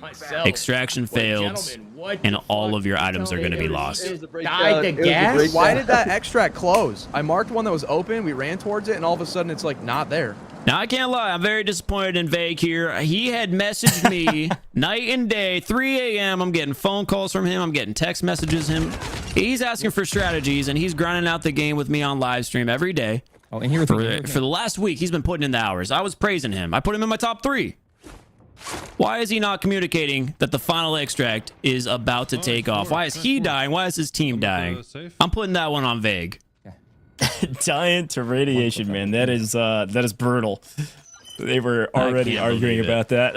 Hopefully the vibes He was remain getting high. like $8 million in raids when I was playing with him. He was stealing all my loot, granted, but he looked comfortable. He looked like he knew what he was doing. I took one of my trainees off the leash. You know, sometimes they're not worth being the master. You know, the student hasn't learned enough yet. Maybe that's on me. Maybe I'm a bad teacher. I don't know, man. The stream chat below. Is it Vague's fault or am I just a bad teacher? Well, speaking of a bad teacher, I hope these boys have submitted an offer. We tried to teach them how to do it. We are running out of daylight, and by running out, I mean we are out of time, Bobby Plays. I hope you put in an offer in time, even though you're in game, because my Not goodness. possible. I don't know. Unless that was like a buzzer beater because of our delay. I think they are going to have a grand total of $0 offered up here in round 1. Very curious to see what those are going to look like. Yeah, maybe that was intentional, right? And maybe that was their plan. It's like, hey, we're doing pretty well in the overall. We don't want to spend any of our DMZ cash in round 1, and therefore we're going to hang on to it. And if anything, therefore is, hey, we got an extra 5 minutes to try to finish up a game here in round 1. Yeah, it very well could have been that.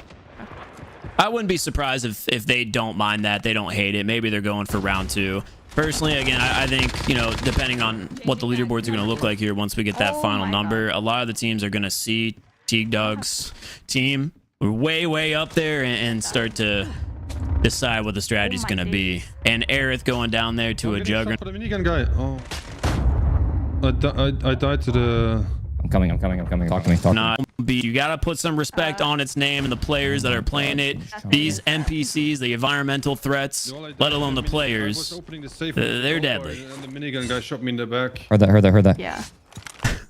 Speaking about Wilson taking down the map, that's everyone's favorite environmental threat. Wilson, let's get some W. Wilson in the chat. Let's see if he's going for the squad wipe with his teammate, the Juggernaut here. Yeah. And if Isaac is not careful enough, Wilson is about to put a nice bullet into his back. Yeah, Wilson able to take down the Juggernaut. Yeah, Wilson is surprisingly deadly and very tanky, but our offers are in, so we got to take a look at offers for round 1. Again, we've got $5,000 up for our very first round of the day. Again, it felt like a warm-up, but some of these teams, it's less of a warm-up for them, maybe, Noah, and it's more preparing for what is to come with rounds 2 and round 3, where the prize pool exponentially increases in a very big way. So I'll be very curious to take a look here whenever production's ready of which teams submitted an offer and which teams did not. Our top 3 offers will walk away with a little bit of some real cash money today. Now, taking a look here, some of our teams have elected to give some away and some of our teams have elected to keep it. Now, looking at these numbers, the yellow number, that is their offer. So yes, several of these teams have decided to not put up an offer at all here, Noah. The number in the blue is apparently the total that they could have offered after round 1. Any big standouts here for you? Well, I mean, we got to point out the obvious that Team Noah J said, you know what? We are throwing every single dollar we earned into the round 1 prize. And I'm not surprised that we saw that. I thought at least one team would do that. I didn't think it would be $20 million worth. One team that was, you know, honestly in a really good position to win rounds 2 and 3. We got Little B, Zach Wilder, and T-Dog throwing in 5 mil, tied with Symphony. So this is going to be your round 1 breakdown. Again, with a $20 million offer. It was without a doubt going to Team J, Noah J, with a $3,000. So not a bad round 1 for them. I'm curious to see how this is going to affect the rest of their game.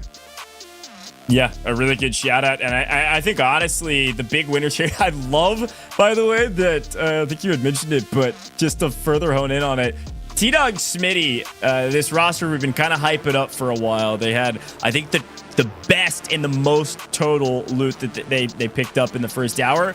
They lose out on $1,000 real money because a team outbid them by $1 single. All right, that is crazy there in our redemption round. Here is the overall redeemable cash now looking forward. So yes, you can see Team Noah J, they put up the most money during our redemption round, and therefore it was all of their money. They're at 0 going into round 2, and this is the current redeemable cash for round 2 before we get into the games for round 2, with Team T-Dog Smitty still at the top even after winning a bit of cash in round 1. So it feels like, Noah, as we move over into round 2 pricing, that I think a couple of the strategies we talked about on broadcast were right. Some teams that maybe felt like they were nearer to the bottom tried to wholesale.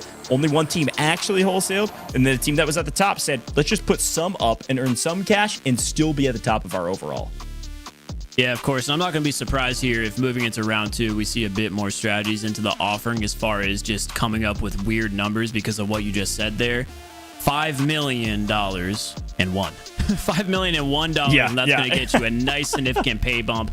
I wouldn't even have thought about that. I can't lie. That was a smart strategy to whoever said, hey, let's throw in $1 just because this is a whole number. A lot of teams might throw in $5 million, so let's just give ourselves that extra, little cushion. Yeah, exactly right. Well, you already talked about it, Noah. I want you to take it away again because some of our folks at home hopefully have been watching for at least an hour at this point that we've been live. Tell the folks at home how they can earn all of these amazing rewards. Yeah, of course, if you are watching inside of the Call of Duty mobile app, these are going to be rewards that you have earned so far. If you've been watching at the different time periods, if you've been in there since the beginning, been here since the beginning, you're already going to be on the hour mark, which is going to secure you $600,000 of DMZ Cash, 1,000 credits, and 2 standard vouchers inside of DMZ. Now, of course, if you stay tuned for 2 hours in total of the broadcast, you're going to be also receiving a strong box at the hour and 15-minute mark. Hour and 30 minutes is going to get you $800,000 of DMZ, and an hour 45 will be getting you those super valuable Kurahana key cards. 2 hours will get you this exclusive operator skin from DMZ Recon.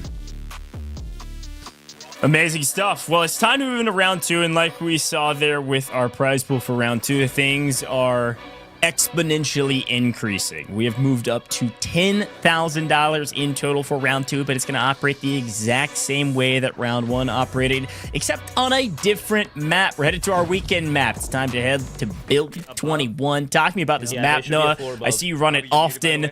A lot more fast-paced, a lot of fights. There should be a floor above. Yeah, this is going to separate the boys from the men, as they say, metaphorically. So, this location right here, the staircase, is where you're going to see the majority of action. Bring plenty of grenades for this exact reason.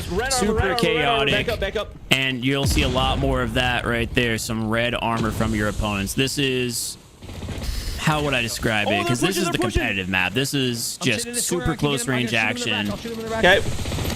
Close, tight spawn points, deadly opponents. I mean, it's pretty much all you'd expect from a Call of Duty game. It's just high action, non-stop chaos. Because it is so close quarters, you will see a lot of those teams, as I said before, opting to run mythic armor just because you are going to be taking fight after fight after fight.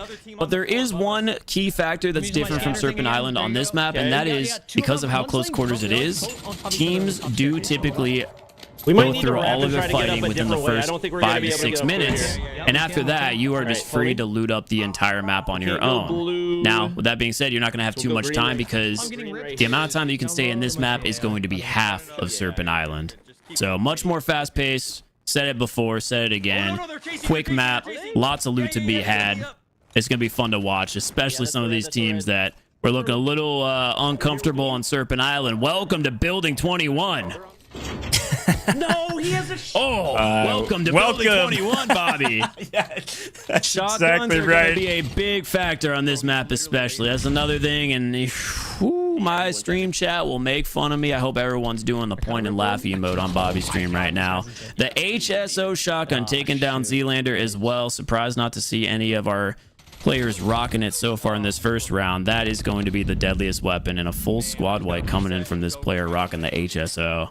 This has the capability of one-shotting mythic armor, by the way.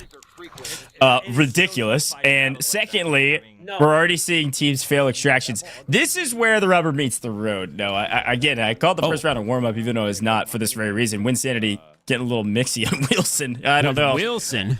Yeah, I mean, hey. this is, you gotta run the other way, buddy. I don't know. This is not a safe move. I'm surprised he didn't just get blasted there by Wilson. Wilson's gonna track him down. Just wait. In 2 seconds, he's gonna get shot again. I love it though. But yeah, I will be curious as how many folks do not extract over and over and over again. Because again, you got to keep bringing in the gear to be able to play the next round. I mean, there's a chance people go down in redeemable cash here in round 2. If they can't figure it out without taking in that mythic armor yourself. Each raid is going to be an investment of about $4 million from your equipment alone, let alone your weapons. You just got the first one? Yeah. Stairs case right here. So a couple of deaths will set you back almost the entirety of your Serpent Island hour there. I don't know, it could be rough. Oh wait, is that a door? Looks like Winsanity's team is electing to go for looting up. Yeah, look around, see what you can pick up and what as of right now. as well. So just open your Stuff's map. already been looted up here. Not sure if they wiped the whole lobby yet. Win already got. Our first seen Ultra on the broadcast. Watching Winsanity pull the LST vinyl. I got an Ultra, yeah. But he's under pressure. No way. There's no way. Get it in your safe? I know, it's still in the... Again, I don't know who we blame here. If we blame Win, Nade, or Vague, who's trying to run through a closed door. Wait, we might be back in it. Wait, we're actually back in it. Good job. Yeah. You know what? If this wasn't a competition where your teammates are valuable, if I'm Vague, I'm going to just slowly and quietly let Win bleed out and grab that Ultra item for myself. Sorry. Yeah, if this wasn't a team-based competition where you need your teammates to execute the gameplay. They're kind of valuable. They're kind of valuable here. I love it. When you get up, throw nades in the doorway. Throw nades in the doorway and back up the door. He keeps knocking me the moment I get rest. He keeps knocking me. I couldn't do it. I do love seeing some of these multiplayer Call of Duty players hopping into DMZ and just kind of being humbled a little bit. Maybe they weren't taking it as seriously, not putting in as many reps as they should have. It's really nice to see. I try to tell them, like, guys, this is going to be intense. Open the door! Oh my god. Oh man, they're stuck at their spawn right now. Ooh, Aerith though with some really nice shots, able to take down a player through the smoke and a second pushing with mythic armor. Hitting that? I think she heard you talking trash. She must have. She said, hold up, watch this. No, one is still on the left side there. One's on the There's a reason I got second place to you in this competition. He's still on the left. For reference, last competition I played against her, I beat her. I can't see anything. Just a little reminder. You went this door? No.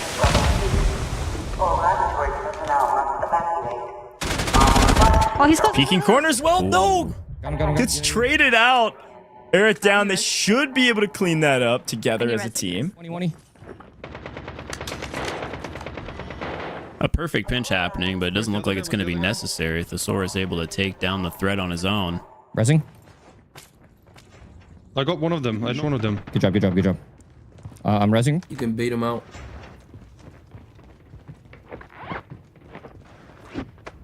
Oh, by the... All right, we swing over to Dab, Cisco, Methods. They've got the radiation suit on. So talk to me a little bit about the mission on this map and getting this suit and everything you need to do on this map to succeed in kind of the late game, if you will, quote unquote. Yeah, of course. So as I had mentioned before, Serpent Island had its exclusive contract and it has a little crown next to it. Same goes for Building 21. Now it's going to be a bit harder to locate just due to the fact that Building 21 doesn't actually have an available map. As you can see in the top right corner there, signal lost. So that's one of the more tricky things about learning this map here. But, you know, personal shout out, I do have a nice Building 21 guide on my YouTube channel.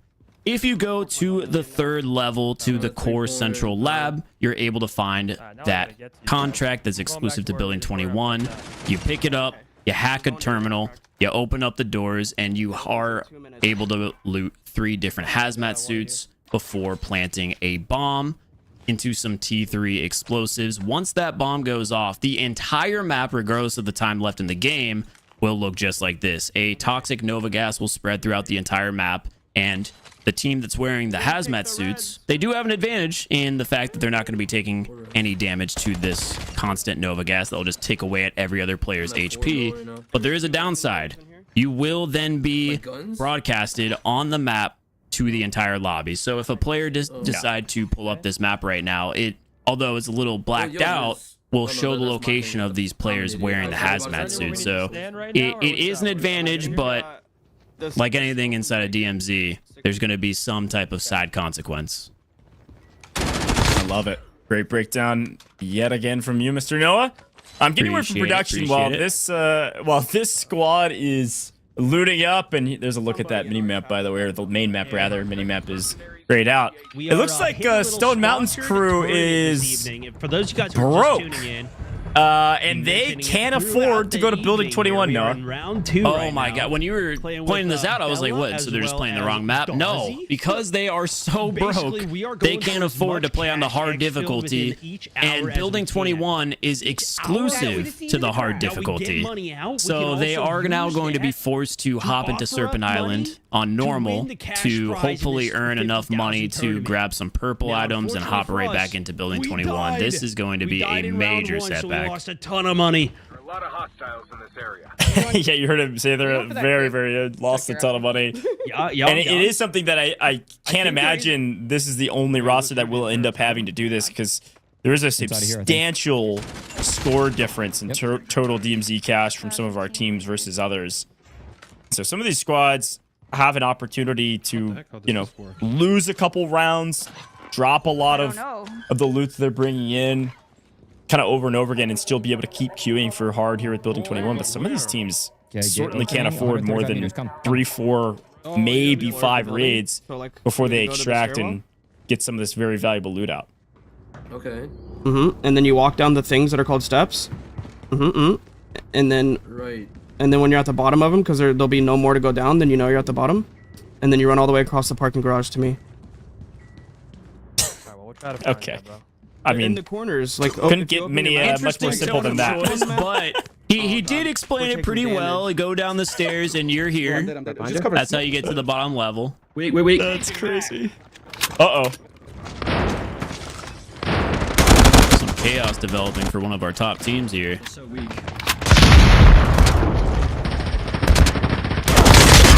This is a tough location to be fighting in. This is what I call the courtyard. A juggernaut spawns here soon. It was announced in Season 2 we will have a new boss located on Building 21 there in the courtyard. But as of now, tons of NPCs, tons of real opponents around the perimeter. That is a tough spot to be if you're not holding it properly and carefully. I need your help. I'm on bots. I'm getting destroyed. Luckily, Slayer here is able to put the team on his back temporarily, wiping a squad with mythic armor. Let's see if we can get the revive out with the smoke grenade. That should safely protect him from the NPCs.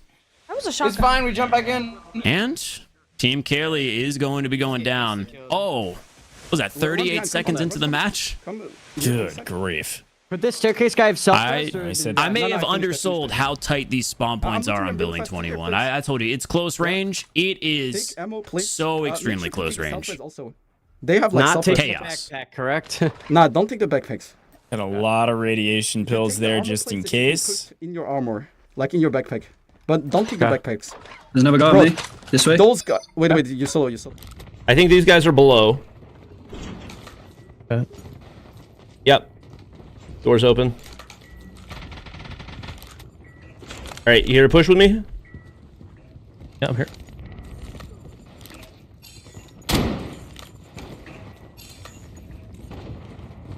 Bobby's doing a good job of peeking corners, man. He's got good Yeah, I think once he had gotten blasted by that shotgun, he took notes. He was like, okay, maybe I take this a little more serious. He's leaning forward a little bit. Nice pick up there. I'm gonna get him. I'm sure his tongue is out too whenever he concentrates. That's his signature Bobby look. I don't think they had much, but they had red guns. Curious what type of gear we're looted up to here. Bobby's rocking an epic Ram 7 and now the HSO after getting pumped by it. Full team, bro. Are you serious? Oh, I ran out of bullets. There's no way. All right. Is this little B on his back? Yeah, we leave. Dang it! Last alive. They're getting out of here. See you later. Dang it, man. Oh, dude.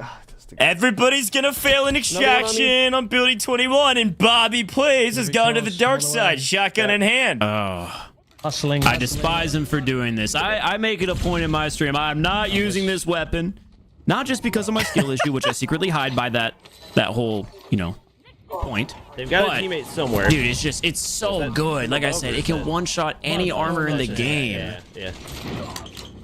I think Listen, Bobby's in a $50,000 tournament right now. You and I have the pleasure of just watching. You gotta take whatever advantage you can, man. That's a fair point. That's a fair point. But I can still call him dishonorable for using that overpowered weapon. Yeah. No. He's downstairs then. I was wrong. We can go ahead and start the mission. And here's that mission that I was speaking about earlier. Holy! Nah, but you guys are carrying, bro. For sure. Oh, it does look like Slayer was able to grab his teammates as well, so Team Symphony back up, and at this point, most of the players that had spawned into the raid should be down, so it's just player versus environment from here on out, and they should be reaping the rewards of that, just looting the map alone. Oh my. Yo. Another team wipe. Wow. It's going to be a recurring theme here on Building 21. Yeah, and they got put in a bit of a spin cycle there. I really do think they need to bump up some sensitivity there. I know they want to shoot straight, Yeah, I said it before, and I say it a lot. Although you can play Call of Duty Mobile on a controller, and typically Call of Duty is a game you think, yeah, controller is the best way to play it. Here on mobile, I always give the advantage to the touch players. I just feel like the touch input controls are on par, if not better, than a mouse.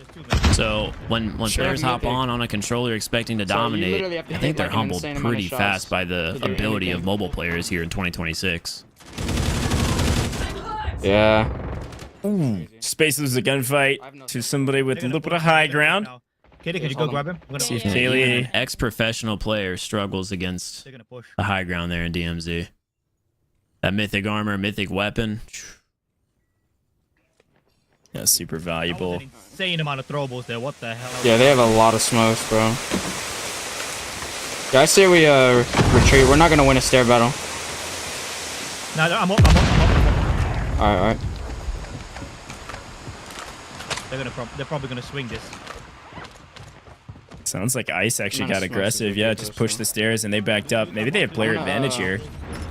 Yeah, they're holding close left. They're literally holding At the very least, I think there's some confidence there behind Ice's voice. I did see him tweet out that he was practicing his Building 21 solo squad skills. They're just A couple of nades there, though, and he felt it. Yeah, look, the other two bodies on the... Yeah. Got you. Nice, little B winning an engagement there, reaping the rewards. And this is where, you're going to see a difference in playstyle. Obviously, we've been talking about how aggressive it is here in Building 21, but, the other thing you called out earlier is that you're forced to play hard mode here, and everybody's bringing in high-value gear. So you're actually going to find a lot of your value in this round, in this hour, from the bodies you pick up off the ground. So it's definitely worth fighting as much as you can. Scanning. Yeah, by the way, you guys keep as long as your team's been able to win a couple of those. Than Serpent Island, where we'd seen teams just kind of avoiding combat for the most part. Should be good. Security lock is unlocked. This map, well, one, there's no avoiding it, but two, it can be much more valuable and lucrative. Yeah, get to the basement and then... Yeah, I don't know. This is a series of unfortunate events. Cisco couldn't get through the doorway. You're not in our game. Like, what's going on here? Running a duo right now, Cisco and Methods. I'm curious to see how they play this out. Somebody take the... What if they'll hit a quick elevator extract or just play out the whole thing?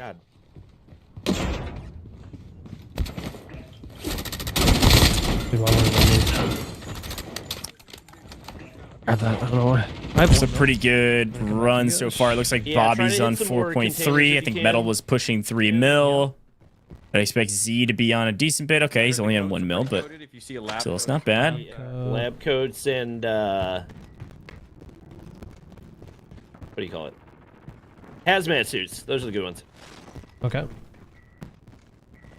What is this? Are we just in a bunch of gas right now?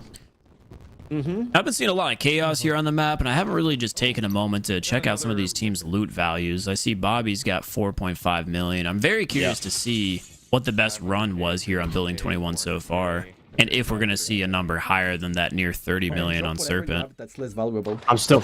Well, it might be possible. Yeah. Slayer alone there, 8.2. I saw he had an inventory full of mythic armors.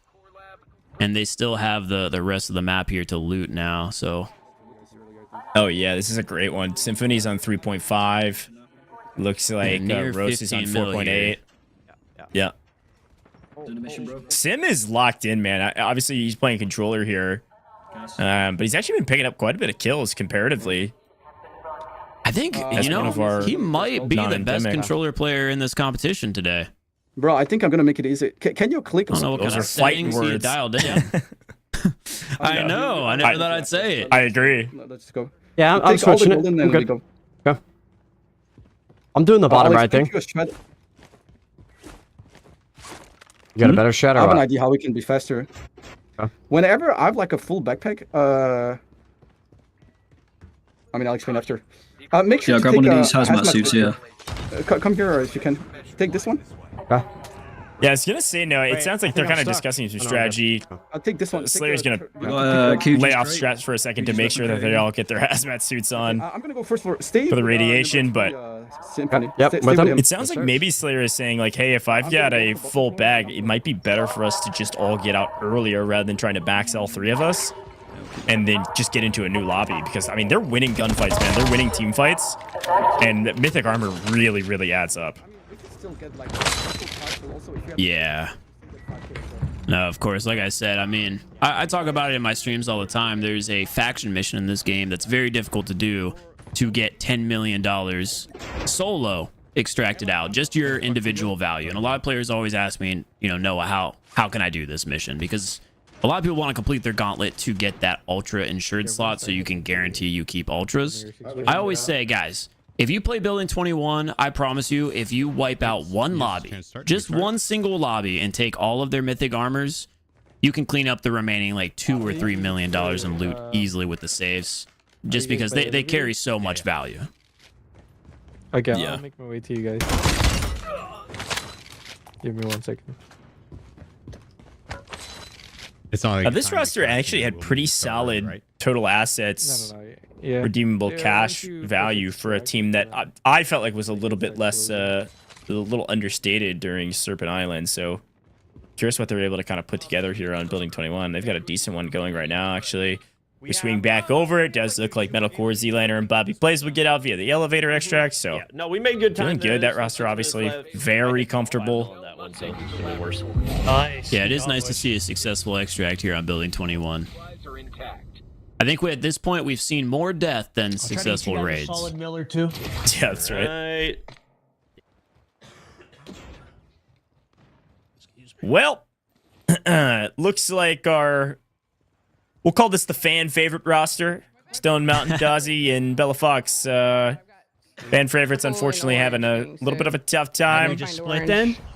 Yeah, I mean, I'm at 807 right now. I'm gonna chill at the exfil then. Well, nearly $1 million for Stone Mountain. At least he'll be able to buy some epic gear to get into the game. All right, I'm almost here. I'm about to loot this last place and then we can dip. Sounds good. How do I get this? I mean, what is this? No. It's really interesting again to see Dazzy doesn't have any plates here. Oh, but he does have 3 different gun oils. Okay, you know what? This is the fan favorite team now. This is the fan favorite team. I didn't even realize he was cultured like that. Fan favorite. Here for a good time. I'm loving it. Swing back to Space, though. They've been in some really tough engagements. This one, though, looks easy. Space lining them up, knocking them down. One down. Looking for the second. Too, so take your, playing with the team quite well. Kaylee right on his back, looking for a cleanup. Oh, that's you guys. Pretty weak inside the Nova Gas, but they're going to keep pushing on their merry way. Playing well, man.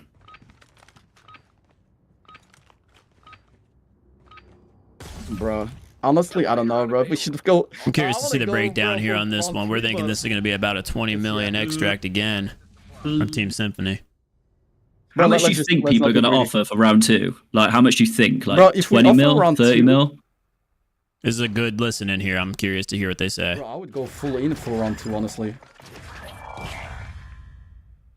Let's go again, guys. I need your money straight. Tell me top round. Oh. So I don't know if we caught it there at the end just because I was yapping, but it sounded like they said, I want to go fully in on round 2. Yeah, I heard that too. They can afford it. They're pretty far up the leaderboard as well. He's gonna get dropped. I mean, they go full in on round 2. Our top pricing, it's $10,000 in total in our overall prize pool of 50K here in round 2. 6,000 for the trio. I got you. We gotta go pick up a hazmat suit I mean, over it's not a bad You payday. need to open it though, yeah.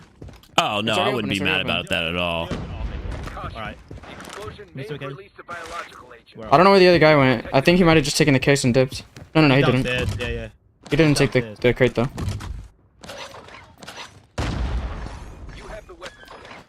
I mentioned that earlier. The Queegee crate is a strategy it seems like a lot of players are going to be utilizing. And I don't know if I had mentioned that last time I was talking about the mission here, exclusive to Building 21, but that is another one of the big benefits of doing this mission is you are able to secure a Queegee crate here on this map without fighting the Queegee boss. No, we're just trying to not let these guys. Oh, they're here. They're native. Back up. Yep. Another big fight on main for Bobby Plays. Just got back into a new round here on Building 21. As we're approaching the halfway mark, or I guess more than halfway here in our Building 21 session. Yep. Once again, the last 5 minutes here left in the timer. That will be our offering period. Now, what do you think? We're going to see like 9 to 10 offers here for round 2? Oh my god. What do you think the number's going to be there as Bobby goes down? Yeah. I think just about everybody's going to put up. Yep. I think probably 8 teams put up like a sizable offer. I'd say maybe 2 don't. Yep. Or the 2 that, the 2 that don't, maybe they just put up something really small just in case. But I think we have most teams throw something down here to make sure that they earn some cash in our prize pool, because round 3 is going to be for what I'll call the big dogs. round 3 has the largest prize pool. Yeah. People are going to go all in on it. So it's really going to come down to who has actually earned the most through all 3 rounds that have that redeemable cash left. So I think round 2 is where some folks are going to try to make their money. No, I agree completely. You don't have to. You don't have to. I think this is the community pot, and moving forward into round 3, we'll see those guys saving up the hundreds of millions of dollars, really just throwing everything they've got at it. Bobby able to get a trade there with Metal's help. If you can smoke me, that'd be great. I got you. Yep. This team is putting a lot of pressure on them, pushing them with full mythic gear.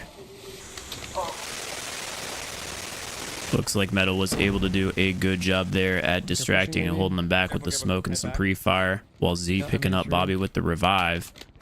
They closed the door. Yeah, they did. Okay. Took the nade in there. This is going to be a deciding factor, I believe, for Team Z to see if they can fight for that top 3 position. Oh no, that's yeah. Especially after going down a couple of times here on Building 21. Okay. Yeah, 100%. Push through. I think this guy may have had good armor. Oh, they're they're here. here. I got a thirst on one. Okay. He had a pistol out. Careful. They're about to push He's pushing in. Red armor. Oh, hey, he bailed out. Okay. Solid hip fires. Careful. And these team fights, these are reminiscent to Call of Duty mobile multiplayer.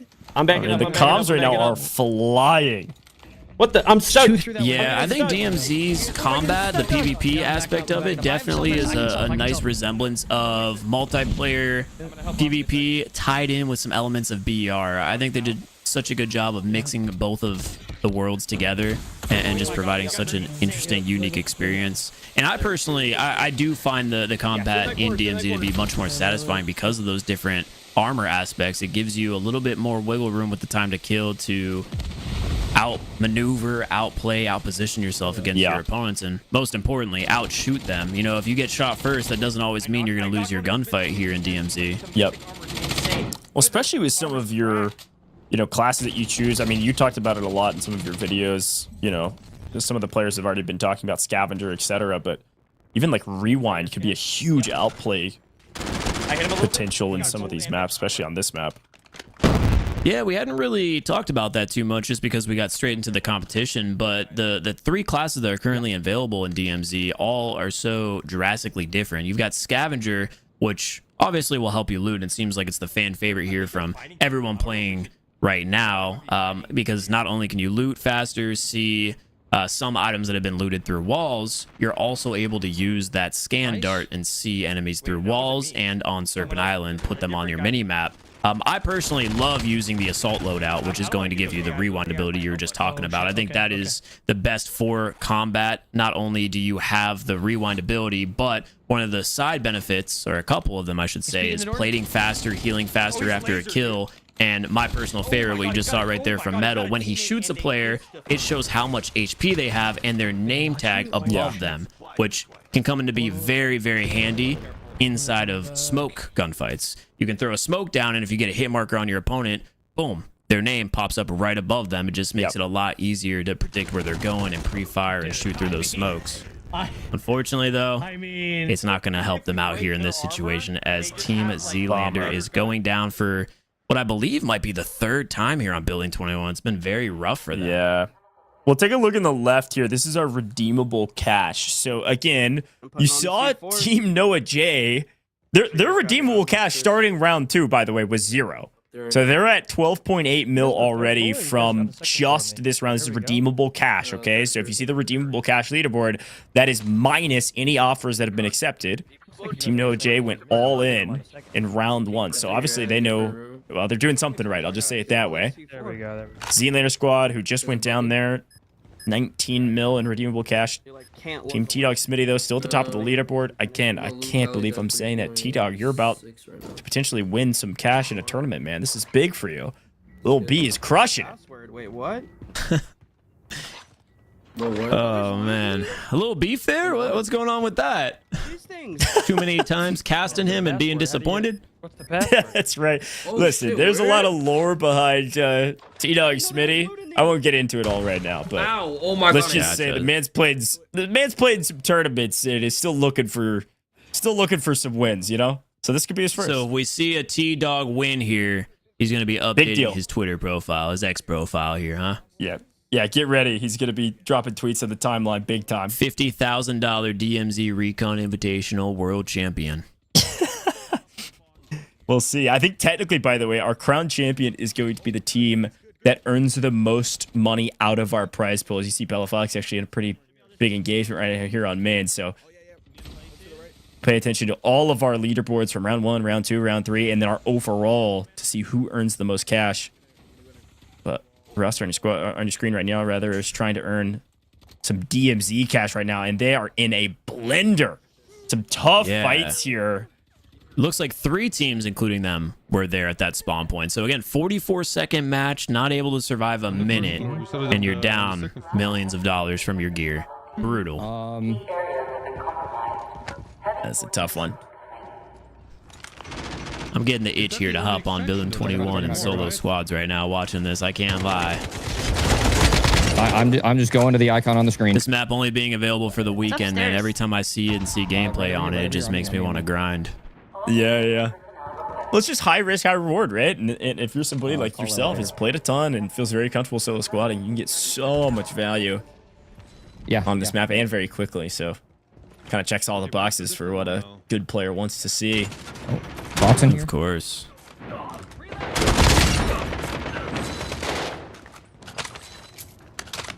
Elevator rise in 5 Cleaning seconds. things up. Team Iceman Isaac. I think they're about middle of the pack right now, which is pretty solid for them.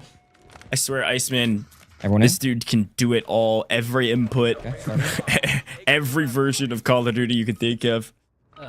Competed and won money in it, so. Yeah, I said it before. I do think among the PC creators, he is the best on touch input. He seems to have the most experience in them, and he's the most comfortable. And I think it's showing right now. Their team, I don't think has had any standout performances, but they've just been very consistent. We've seen like 1 or 2 players get knocked, but they still seem to always find their way back up and go to the extraction point safely. I guess the ranking that matters is the overall one, if you don't count like a prize pool one. And I think the same can go here for Symphony's team. It seems like regardless of the scenario, we tune into them. It's just like, wow, Symphony, you have 5.4 million on your own. They have just been they're crushing it. Able to continue to fight through any threat in their way and come out on top. The room I marked, there's a PC. Yeah, Sim obviously running controller, but doesn't seem to be hindering their progress at all. Feeling very comfortable in team fights, and then also able to move in and out of matches very quickly. So, like you mentioned at the top of the show, Noah, you can play Call of Duty Mobile and DMZ Recon with a modicum of different ways to control your character, and controller is one of those. Of course, of course. I'm scared. Okay, I'm just gonna sit down here and wait for I'm you, scared. That's a perfect sentiment of how this map is. Looking for this bathroom, and I look like For an the idiot. bathroom? I got you. I'm coming down right now. Honestly, screw the bathroom. Can you tell him where the armor is? I'll go get the bathroom. Tell him where the armor is. You know where the armor is? It's the red staircase. So tell him, pick up the armor. I'll go pick up the back. Yeah, I'll go pick it up. Okay. It's a legendary armor, yeah. The one I'm talking about. T-Dog, can you come? Well, it looks like Little B felt confident enough in his teammates to work on one of those split strategies here. So currently the reason the map is getting gas is because he's on the 3rd floor completing that contract, while Zach and T-Dog are here on the basement floor just killing some NPCs, and from what I hear, attempting to loot the bathroom. That is what you would call one of the fan favorite spots. There's no saves, nothing in there. There's just 4 toilets, and I don't know what they did to the toilets on this map, but those always seem to have at least one mythic item, and occasionally even an ultra. No, you're good. I love it, man. We'll be griefing his team while they're trying to figure out where the heck to go. In the beginning here. Griefing in a good way, I suppose, because he is earning some solid loot. We'll see if they pick up anything out of the bathroom. Let's swing over to the Noah J's team. Now, let's talk a little bit about this roster. They've kind of been flying under our radar, but they're technically the most earned team in this competition thus far, because they all end in round 1 in the basement. They could with what, 20 million I think they offered up in our redemption period, and so yeah, that's crazy. They've already earned a couple thousand apiece and are slowly but surely creeping up this leaderboard as well for round 2. Yeah, not a bad payday, and like you said, they definitely are a team that's been flying under the radar here. We haven't seen them too much. I'd imagine they've just been very consistent. It doesn't seem like they're taking too many risky engagements. It doesn't look like JHC as their residential COD M player is, forcing them into engagements. And I think that kind of resembles his playing style whenever he's streaming on his own. He's very tactical. He doesn't force anything that doesn't need to be forced. If someone comes after him, he's gonna shoot back, of course, but he doesn't really go out of his way for combat. So surprisingly enough, it seems like that is a strategy that's working for him right now. And despite them throwing that huge offer in round 1, they still earned $20 million, which was within, I want to say, the top 3 of overall cash, correct? Yeah. Someone get this. Yeah, that's what I saw. all over. So they're doing things right for sure. We'll see where they can kind of land after round 2. If it's not, And maybe their strategy is let's go all in round 1, maybe not offer anything up in round 2, and then go all in again in round 3 and hope that we're a top 3 team in that category. But only time will tell. Could be. All the teams with some slightly different strategies. I know that sound, bro. I just feel like that would be such a risky just show one, him the knowing how much if you money's can at see stake him, in just tell round him 3 the and just marker I knowing was talking about, the everyone's friendly wanting marker. that. Everyone's going to be greedy for it. Not the friendly marker. It goes back to somebody else. It's fine though, because we can still pick that up and sell it. Yeah, next one, first place gets 6,000, which is 2,000 per person, but now we want to get the 12,000 one, so we're going to go all in for that one. Okay. Roger that. Well, there we go. That's one team going all in for it. Curious what their total loot value is, as Zach Wilder, I see while we're sitting on him, extracted with an Ultra Jade Horse. I told you guys, go to your aware. Nice. That's something you do not want to see. Just from him. Yeah, you don't want to see the top team in the event if you're someone else extracting Ultras. Dangerous sight. I knock one inside. Security lock is being disengaged. Estimated 60 seconds. What the heck just happened? I just lagged. My nade. Oh, he's something. Where's the landscape of this? Ooh, Earth getting cracked there in the back by the Juggernaut. Do you know? I don't He's know. outside. Able to throw smoke there and evade.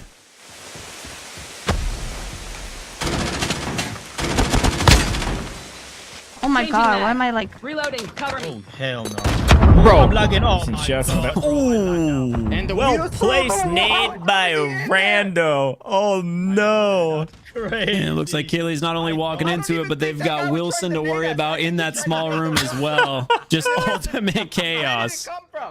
Kaylee's reaction, I think, just shows everything about what just happened there. Okay, there we go. What? I can't get out of this room, bro. Changing that. Security lock. All right, let's go upstairs. Yep. Yeah, what a wild way to kick off that map for Space & Co. That was a little nutty to start things off, Just but go around. swing back to Ison, Thesaurus, and Aerith, and they've cleaned everything up on the bottom floor, looking for second. And there's Wilson as well. Wilson is on the right. Wilson is on the right side. Yeah. I am very curious to see the leaderboards once this round is complete to see how many teams not only went up, but how many teams went down in overall value. Because it seems like Building 21 has not been very friendly.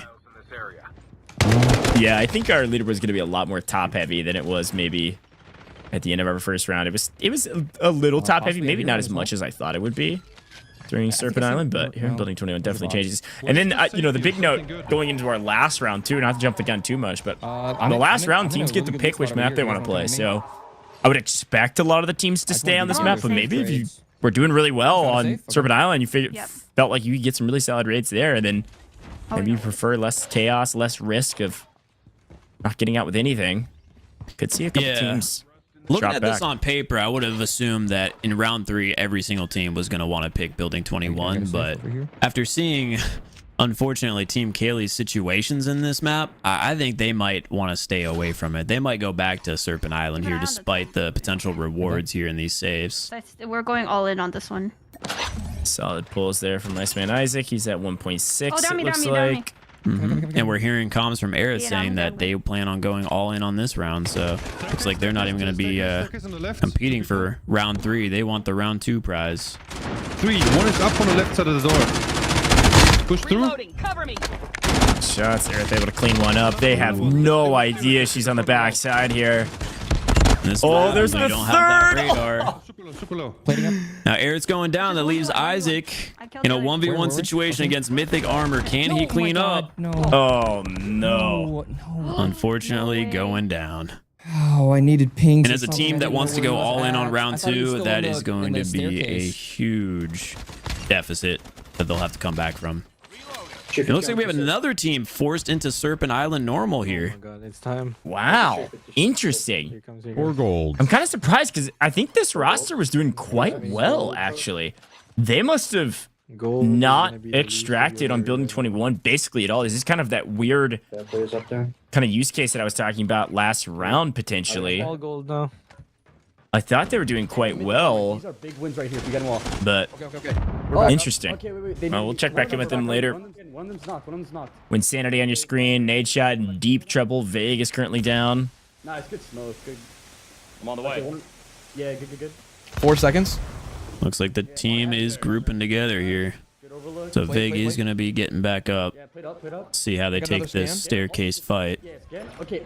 All down below. We could be smart and not go for that mythic armor. We could just come back to them after you guys want. Yeah, they're gonna die at some point. I mythic armor. I'm down to bang, bro. We either come out or they do. Yeah. Oh, I got knocked. What the fuck? Hopefully they don't rush. I got you. Nade overlook. What a nade up the stairs. This is probably going to be the signal flare for this team to push. I'll risk it. Footsteps coming. Run away from them. Everyone just run. Surprisingly, they just let them keep getting back up here. Another revive going through. And if you remember what I said, our first few seconds into Building 21, the staircase fights and grenades are going to be intense. That is what you need if you're playing this map. I always go full inventory of grenades, and I just run straight to a staircase to try to wipe a team. Okay, they scanned us. They know where we're at. We got to run again. They know where There's such difficult choke points to hold down and fight in. I'd rather just get rid of them as soon as I can and move on. They have like 3 extra more plates than all of us. Okay. They were going up to second floor, the floor above us. So what we can do then? Oh wait, people in front of us. Got one. Nice slide through. Fake picks up one, looking for the second. Around the corner. Might be one down here. Not sure where they went. Yeah, that's player. Nice. Dead. Good knock. Did you guys loot the other guy's body? Now, someone who mainly runs the assault skill tree, it is very interesting to see what I believe is medic in play. Oh no, it is scavenger. Okay, so I haven't seen this build before, but Vague has footsteps from his opponents. The only other team left is the guys above. Whenever they're running around, so he can track. He's got basically tracker as a perk inside of DMZ right here. Again, as someone who I've put in multiple hours into the game, I've just deemed assault the package for me. It is very interesting to see this other perspective and see how that can help track down some opponents with the footsteps on the ground. Right now for round 2 money. Yeah, I'm wondering. I mean, assault feels like the right class if you're very, very, very competent. You know, especially like solo squads, for instance. I wonder if maybe the teams are running scavengers because of the basis of this tournament, right? With looting being as important as it is, but yeah, I think it's got to be a combination of looting and just getting those pings on your radar. Huge, because it does seem like at least 80% of the players are rocking that scavenger build. Play it up. I'm trying to pay more attention here to see if we have any medical, and yeah, that is very, very clutch kill from Noah J, the PC creator, the team leader, coming in to clutch up. Reloading. Let's see if the whole squad can get back up here from this situation. Shoot his toes. All right, got him down. The Chief on back into the mix. I am getting word, by the way, our window for round 2 opens in 5 minutes for our redemption round. So teams are going to be able to start putting in their offers for round 2. And we've heard from a lot of these teams that I would say maybe not the teams that are going to be at the top of the leaderboard, but the teams in the middle of the leaderboard are going to all in here on round 2. I can only assume. And Nadeshot's team unfortunately goes down yet again. We cannot go now. It's not open yet. Okay. Oh my god. I don't know if you saw that, but Slayer is holding an ultra item as well. Yeah, I know. Is the Atlas key badge. Well, close to us. Symphony, heal up. Yeah, he doesn't have too much else, only 3 million total. Yeah, despite that nice pretty low inventory size. Oh, hey, 1 HP on that. 1 HP in there. This is where the assault skill tree would really come in handy, being able to get one hit marker and see those players through the smoke. And once again, Aerith finds herself between 2 teams, one on the outside spawn point, one at the staircase. And now the tactical items are coming through. Nades everywhere, gunshots everywhere. Isaac's down to a grenade. It's down to Thesaurus PG, who is absolutely surrounded by both footsteps and gunfire. Getting cracked through his armor, but still managing to take down one. No. With that being said, he's got 5 more surrounding, and a player with Desperado from the assault loadout. The final stand, taking him down with the pistol. Another squad wipe. That's crazy. Extraction failed. Wow. Papa PG was not happy about that one. Guys, not close out the pistol. Surprise. I think we just go second floor, we extract. You know, despite how long that's been in the game and how many players continue to use it, I am still always surprised when I'm getting shot at by a player who's down as well. Yeah, it's a that's so funny. You never expect it. You're always frustrated when you die to it. But man, when you're on the other end getting that knock with the pistol, it is a great feeling. Because not only do you stay alive and you get a kill, but it also gives you a free cell revive. So if you run that assault package, have Desperado, and you're able to get that final kill, it allows you to not only revive yourself, but anyone else on your team as well. Fantastic. That's huge value. Again, that's why I'm shocked to see how popular Scavenger is here. Bobby, of course, opting to use the assault package. We'll point you the right way. Yep. He's actually on a pretty solid run as well. 8 million. Well, that's why he has an ultra in his inventory. This one is going to be one of the more valuable ones in the game. He's holding the cube, the $3 million cube. Hustling. I think outside of the crystal skull, that's going to be the one that you want to see the most. Give me your amount of money so I can submit it. And yeah, they're looking at, I mean, they're 10 million between 2 right now. So if Metal has anything, they've got a really solid run going. We are running out of daylight though. Looking at Metal, yeah, 2.7. So they've got like around closing in on 13 mil in total between the 3 of them. I will say we're running out of daylight here, about 3 minutes, and they know it. They're gonna get out, and I would expect them to go ahead and prepare to put their offer in because they'll be in game when this window opens and potentially still in game when the window closes. So only a 5-minute window that you can put in your asked me to give you tips and DMZ tricks, Cash so whenever offer. You're trying to buy all your stuff. You don't have to go to the black Yeah, I wouldn't be surprised if this is the round that they just throw in every single dollar that they've earned. Okay, so pre-battle. Yeah, that's what my chat was telling me too. I just couldn't find it. I didn't really want to waste any time trying to ask you guys. So, but yeah, I'll do that next time.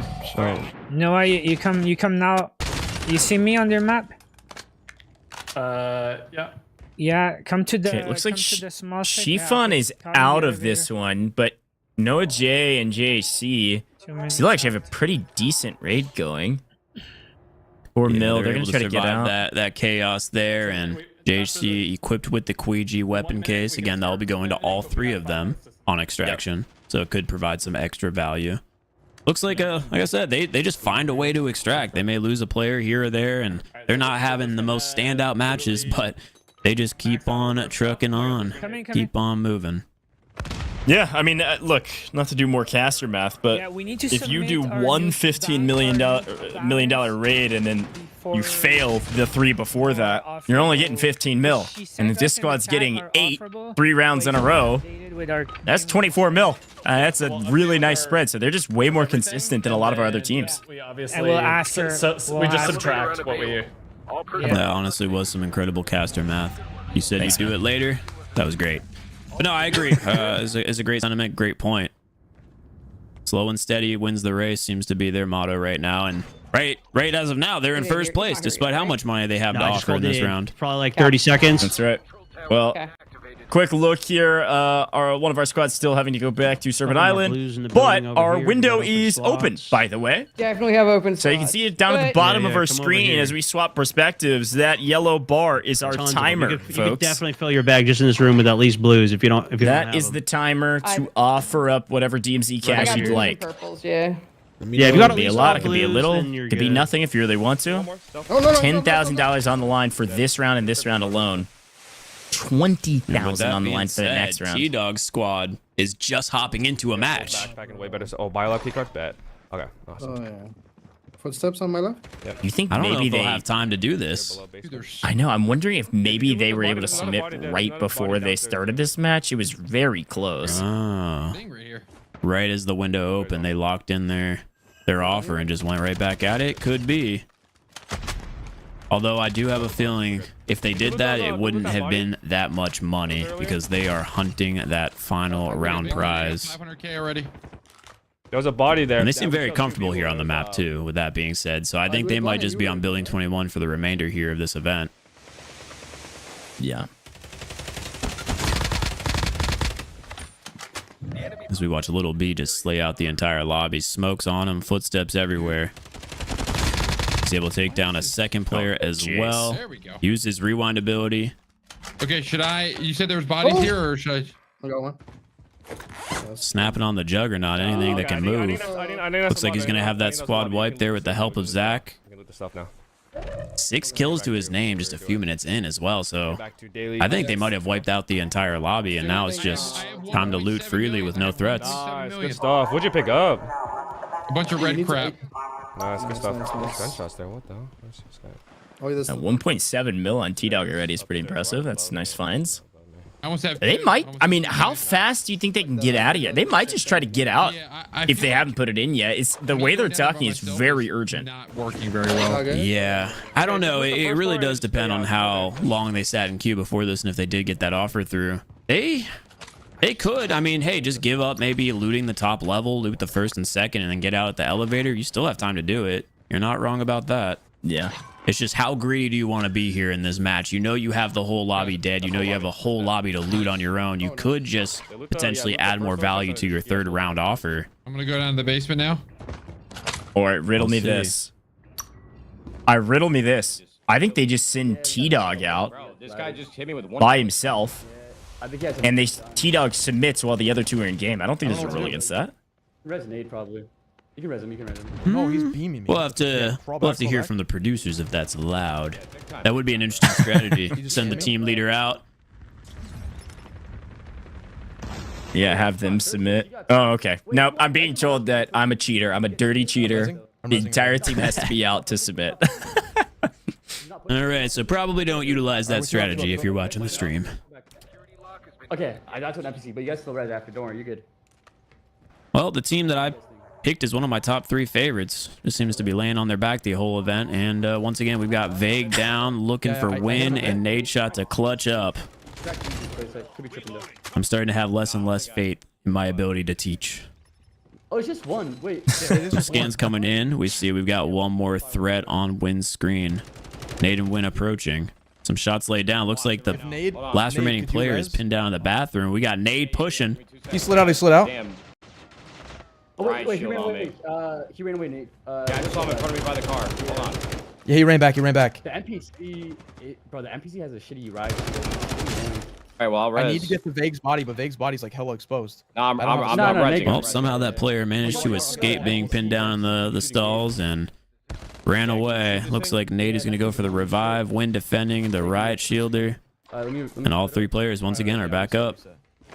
Wait, so we killed about 30 seconds left on our overall window. So any of these teams that haven't submitted, you got to do it right this second, but you got to be out of game to do it. So I can't imagine the team on our screen right now has either going to submit at all, maybe playing the long game, or maybe they potentially have already submitted. But be very curious to see what our total offers are here for round 2. 10 grand on the line.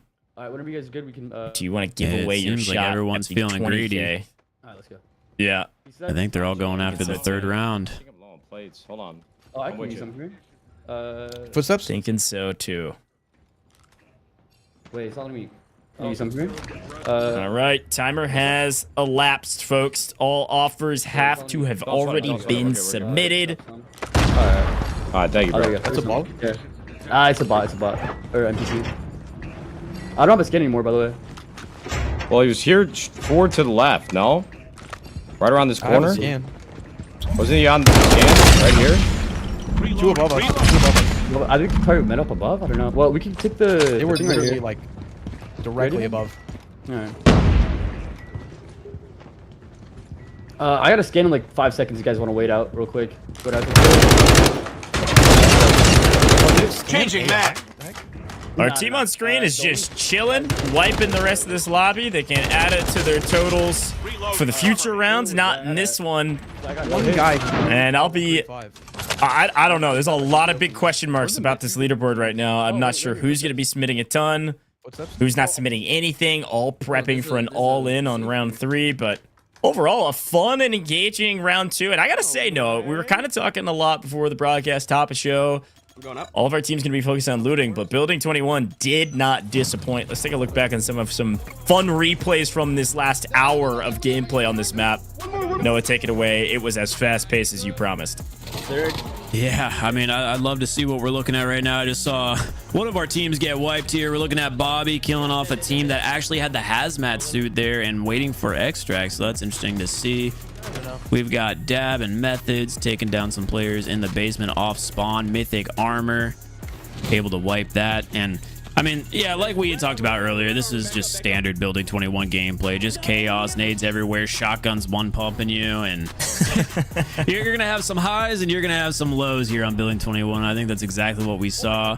That team in particular, I'm very curious to see what their overall is gonna be. And I also want to know, did Win get away with that Ultra? Yeah, it's a really good shot. I don't know if he actually got out or not, but some other fun lineups. Aerith actually lining up several, picking up a couple double kills, and then a full team wipe here, getting traded out with their teammates, but winning the fight nonetheless. And then, yeah, everybody was, everybody saw Wilson. Some folks got the better of him, most folks did not. Wilson was doing damage as per the usual, but overall, this Slayer team has got to be one of the top teams today. All 3 of the players on this roster very well equipped to take one-on-one fights, even 1v2 fights. Symphony looking really, really strong. Watch out for Slayer, Symphony, and Rose Smith in this round. Do they all in round 2, try to earn some cash, or do they bide their time waiting for the big prize pool of round 3? Yeah. More fights around the stairwell, but Building 21 non-stop action just like we like it.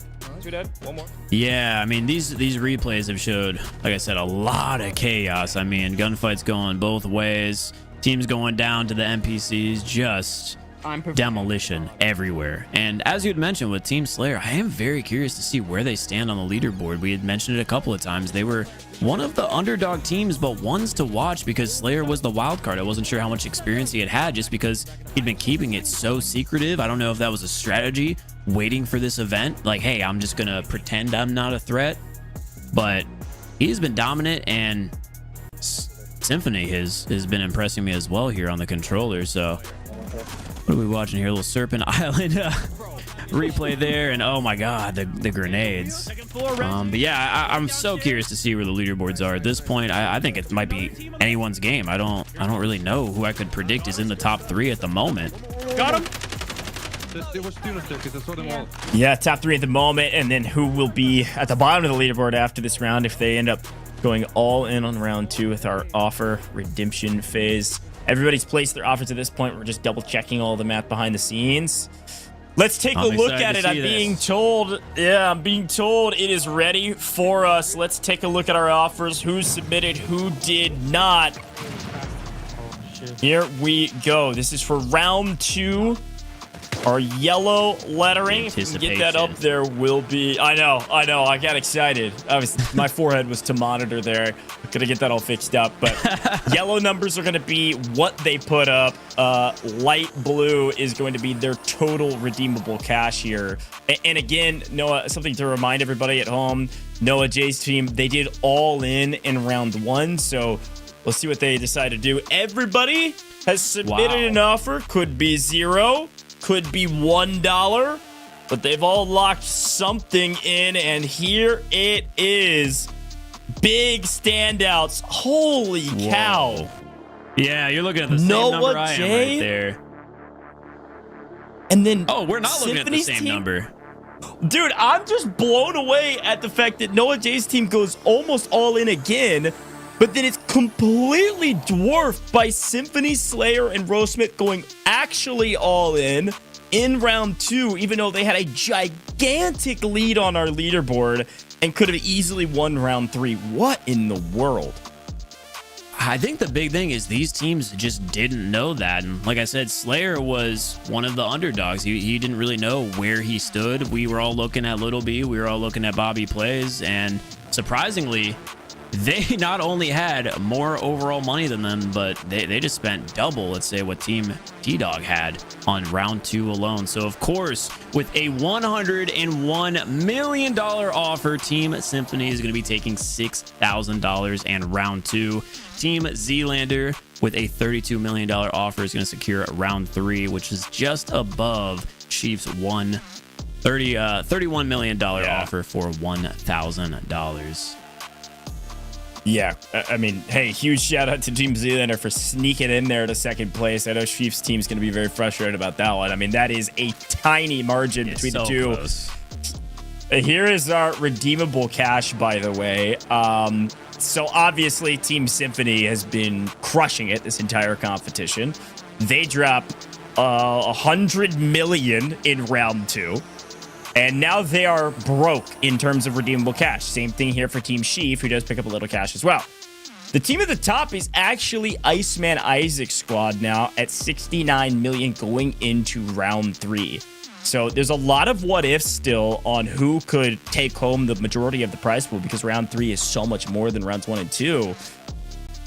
But I mean, let's take a look at the pricing because with $20,000 on the line here, Noah, I'm a little worried for everybody because what we just saw from Team Symphony dropping $100 million, there's still a chance they could be a top 3 team at the end of round 3. Yeah, I have no words for what we just saw there on the leaderboard. Those numbers were numbers I did not expect. You might be kicking yourself in the back right now, kind of overshooting your offer by $50 million on what could have, won you round 2 regardless. We've got the round 3 prizing coming up, and I'm going to say it. I think it's anyone's game in the top 5 right now. Yeah, you want some more caster math? They were almost 3 times more than second place. They put up over 100 mil versus 36 mil. It's insane. Here's our total cash prizing. Now, of course, we've got $20,000 on the line for our round 3 rather, but we still have our overall. So the team that collected the most DMZ cash overall in the entire competition, which I think we know who's probably going to be in first in this. There's another 15,000 kind of bucket that you're playing for as well there. So you still earn $5,000 if you're the team that looted the most. Here is their current cash. Overall, Team Symphony, it's not even close.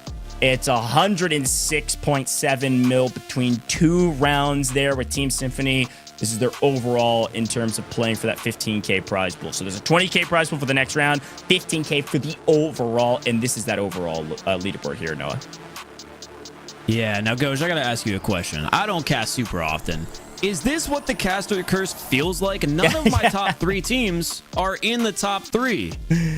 This is insanity. Yeah, that is exactly what it's like. The good news about being in the booth is that we get to tell everybody at home of all the different ways they get to earn as well. So we do have some positives. Not cursing everybody else out there, folks. We've been watching probably for a while now. If you haven't had a chance to do it yet, open up COD Mobile right now. Call of Duty Mobile, you can watch our event in-app in order to unlock these rewards. Even if you haven't been doing it thus far, there's still probably another hour since we've got an hour left in our competition for our 3rd round. So take a look at this, all the different rewards you can earn. And if you've been watching the entire time, obviously, you can go earn quite a bit more. But we're moving into round 3, folks. And this is where I said the rubber meets the road last round. And I guess, I mean, we might be taking off. We might be on the runway. We might be in a plane. I don't know where we are right now. But what I do know is all eyes on this roster right here. They just earned a bunch of cash in round 2. They're dead broke going into round 3. But they're top of the leaderboards in the overall as well. They certainly can still make a play for a top 3 position in round 3 should they be able to loot up as much as they did in the first 2 rounds. I'm with you. My bad. I'm selling.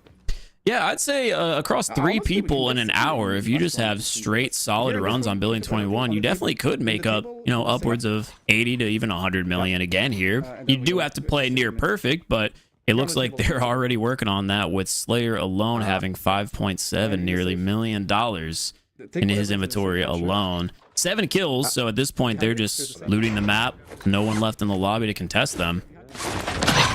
Oh my gosh, yeah, they're going crazy right now. Rose Smith also 5.5 million on his inventory, so this is looking like it's going to be near another $20 million run again for them just to kick off round 3.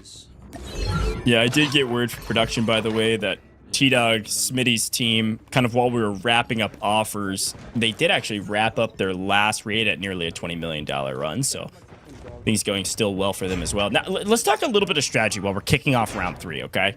This competition is a very unique format with 3 different rounds. Where you're putting in an offer with your DMZ cash, trying to earn kind of a progressive prize pool, right? Round 3 is going to feel like a more traditional event, right? I mean, everybody all ins here and just sees who has the most left. So, is there a strategy at this point besides just looting up as much as you can and earning that cash? I mean, if we think back to that leaderboard, like we talked about, some of these teams had 0 in terms of redeemable cash going to this round, and then some of the teams completely skipped round 2 in order to find more success in round 3. Do you think there was a better strategy in the competition thus far?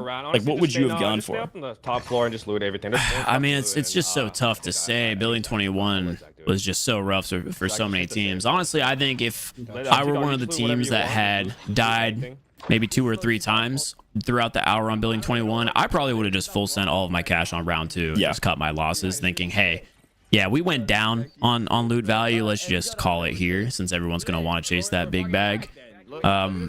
But truly, I think a lot of players are just going to be playing with nothing to lose. Just stay on Building 21. Now, the exception might be one of the teams in the top 2 or 3. Maybe they'll say, okay, you know what? We have a significant amount of money. We have a bit of cushion. Let's just play Serpent Island, not lose any matches, and, have a decent offer going into round 3. Just something top 3. No, we just got bugged. What the actual? Yeah. What do you mean? Fuck, I'm telling you. Yeah, that's totally true. I don't know, man. This is going to be really interesting to watch. Open this door. Open this door. And I just, the other big thing that is so funny to say, because, Slayer's roster, I mean, they won a bunch of cash. They got first in round 2.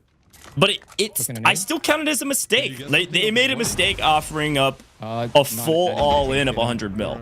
They could have gone half of that. They didn't know, but they could have gone half of that one round 2, and then probably one round 3. Nice. Yeah, that's what I said. They're probably going to be kicking themselves for offering up so much money, but at the end of the day, I mean, they'll be wiping their tears away with some cash because they just want a decent paycheck. Nice. Oh, what the hell? Very true. And we never know. They might still find their way into the top 3 here with how they've been playing. Yeah, very true. Now, by the way, on that last round, heard some of the players freaking out saying, why did we successfully complete that raid? They actually missed, production's paying attention real close. They actually missed the extraction because the game timer ran out from what we saw. So just barely running out of time there. Something else to keep in mind. Yeah, I was going to point that out. They called extract just a little bit too late, and Building 21 is ruthless. It's a little bit harder to kind of gauge because it doesn't have that final flight like Serpent Island, but I've died a couple of ways just like that. I was waiting on the elevator or waiting safely in the extraction, and then boom, out of time, GG's, you're just instantly dead. So definitely paying attention to that timer is crucial so you don't end up like that. Not only do they lose out on the equipment they brought, they miss all of the potential items they looted, but then most importantly here in a competition structured like this, they just lost 16 minutes. Yeah, very true. Honestly, the most valuable resource in this competition is time. I know it sounds corny, but an hour is a short amount of time if you end up wasting 16 minutes of it. Reloading. Yeah, I mean, we were talking about the train extract killing off 2 minutes. 16 is a lifetime here in this competition. Shoot the feet! Yeah, just hold it. Don't shoot the shield, shoot the feet. If you guys have a... Get him out of your way. Throw it, like, right now. I'm glad Methods has stayed true here to his sensitivity throughout the entire event. I was about to say something. I was about to say something as well. About to say he said, what, corners. Slow and steady wins the race? I got this. 360 trick shot here. Got one. Yo. Yeah, you see them by the stairs? Oh, they're nading. Yep. Watch out, Memphis. Oh. I'm surprised at this point he hasn't thought about just whipping out the touch input for a second. You're gonna need to do it after. 0.6 mil. Oh, and here we go. The team slaying out everyone, collecting all the loot. Caster Math, I'm gonna need you to clutch up here, lean your forehead closer to the camera, and read that monitor real quick while I yap. I saw like 15 mil at least. I think it was actually closer to 17. High 16 mils on a raid. We're what, like 10 or 15 minutes into round 3 here, so that's what I said. There's a chance they could come back and throw up a decent offer. I don't think they'll be winning just because a couple of teams have been stacking up, unless they just have terrible rounds, but they could definitely make their way into that 3rd place slot and collect a little bit of extra cash. At the very least, they're stacking up even more money for that final total leaderboard. Yeah, go for them. Yeah, 100%. I mean, I don't think anybody's going to catch them on the 15K leaderboard, which is our total leaderboard. So they're going to at least earn another 5 grand in that category. And then when it comes to the 20K leaderboard, I think they can still cash a 3rd place. I'm pretty sure it was, I'll have to take a look about it. Maybe we can get production to fly it in here shortly of total redeemable cash again for round 3. Okay, I'm coming. Whenever they've got it prepared. Probably waiting on a few more reports, but I'm pretty sure it's Team Winsanity or Nade Shot, and that's Wilson's maybe going to pick up a kill here if they're not careful. And then I want to say it was T-Dog Smitty. Those are probably the top 2 to watch right now in terms of total redeemable cash for round 3. Yeah, because the other guys are on the 2nd floor basement. I'm going to pick that up right now and let you know here in a second. I don't know what the safe's going to be. Is it bottom? Bottom? It's bottom, yeah. It's lower. I know Team T-Dog has definitely been saving. Lil B has been very vocal throughout our spectating, saying, we're holding on to all of our money. We are submitting it all in round 3. Yep. And with them extracting with nearly 20 million as we were going through all the offerings, I wouldn't be surprised to see them take it. Yeah, agreed. I think they're over 50 mil or so. Redeemable cash, which is, I think, one of the higher team values. Little B is currently on 8.7 mil. First in basement. I think T-Dog was on about 3.4. So as far as redeemable cash, we did have Team Iceman Isaac in the lead with nearly 70 million, and T-Dog's team was at nearly 40 million. Now, we had said that right before that 20 million extract, so they're kind of head-to-head with Team Noah J. Elevator? Someone call the elevator. Kind of hovering close by. I wouldn't say they're much of a threat at the moment. But those are the top 3 teams to watch. I'll put a 4th out there with Slayer's team. Was that Team Symphony? Even though they've blown through everything, they're still going real quick. So the top 4 teams to watch would definitely be Iceman, Isaac, T-Dog, Noah J, and Symphony right now for that final round 3 submission. Chat, you guys understand? Yeah, good shot. You guys don't understand, bro. I got my try. Let's keep running. Seems like every time we go on Slayer's screen too, he's just playing at a pace much faster than anybody else in this. Good stuff. Yeah, 100%. He is flying through the map. Time's your most valuable resource. Got to make the best of it. Space picks up a 2-piece. Gets his teammates right back on their feet. Yo, can you smoke, save the day yet again? So I can... Res. Surprised to see him rocking an AK-47 here on Building 21. It's a really good weapon, don't get me wrong, but it's one of my favorite on Serpent just because it's much more powerful at long, mid to long range. Not really something you want to see on close range. Oh, I actually misspoke. It's an ASM-10, which makes it an even more interesting choice to see. But we'll see if it works out. It is going to be the legendary variant. You know what's interesting about this weapon is it does have the capability of 2-tapping to the head. It does over 50 damage, especially if you get one of those lucky affixes on it that gives more headshot damage. And this is most likely going to be the weapon we see dominate the meta whenever we get the next set of weapons in the update. Hello. So he might be cooking up something that we don't expect here. Yeah, talk to me a little bit about that. I mean, you know, DMZ Recon's very unique in a lot of ways, reminiscent of other extraction shooters in some ways, but these affixes and the roles on some of the weapons are different, right? So talk a little bit about like the efficacy of those. I mean, obviously you could pull like FMJ, you could, pull one you were just talking about, but what are the value of some of those? How do you know if you maybe pulled a good affix for your weapon? Yeah, so I'd say the bare bones basics is if you find an affix on your weapon that increases your damage or time to kill, that's going to be something you're shooting for. I mean, you want something that's going to take down your opponents as fast as possible.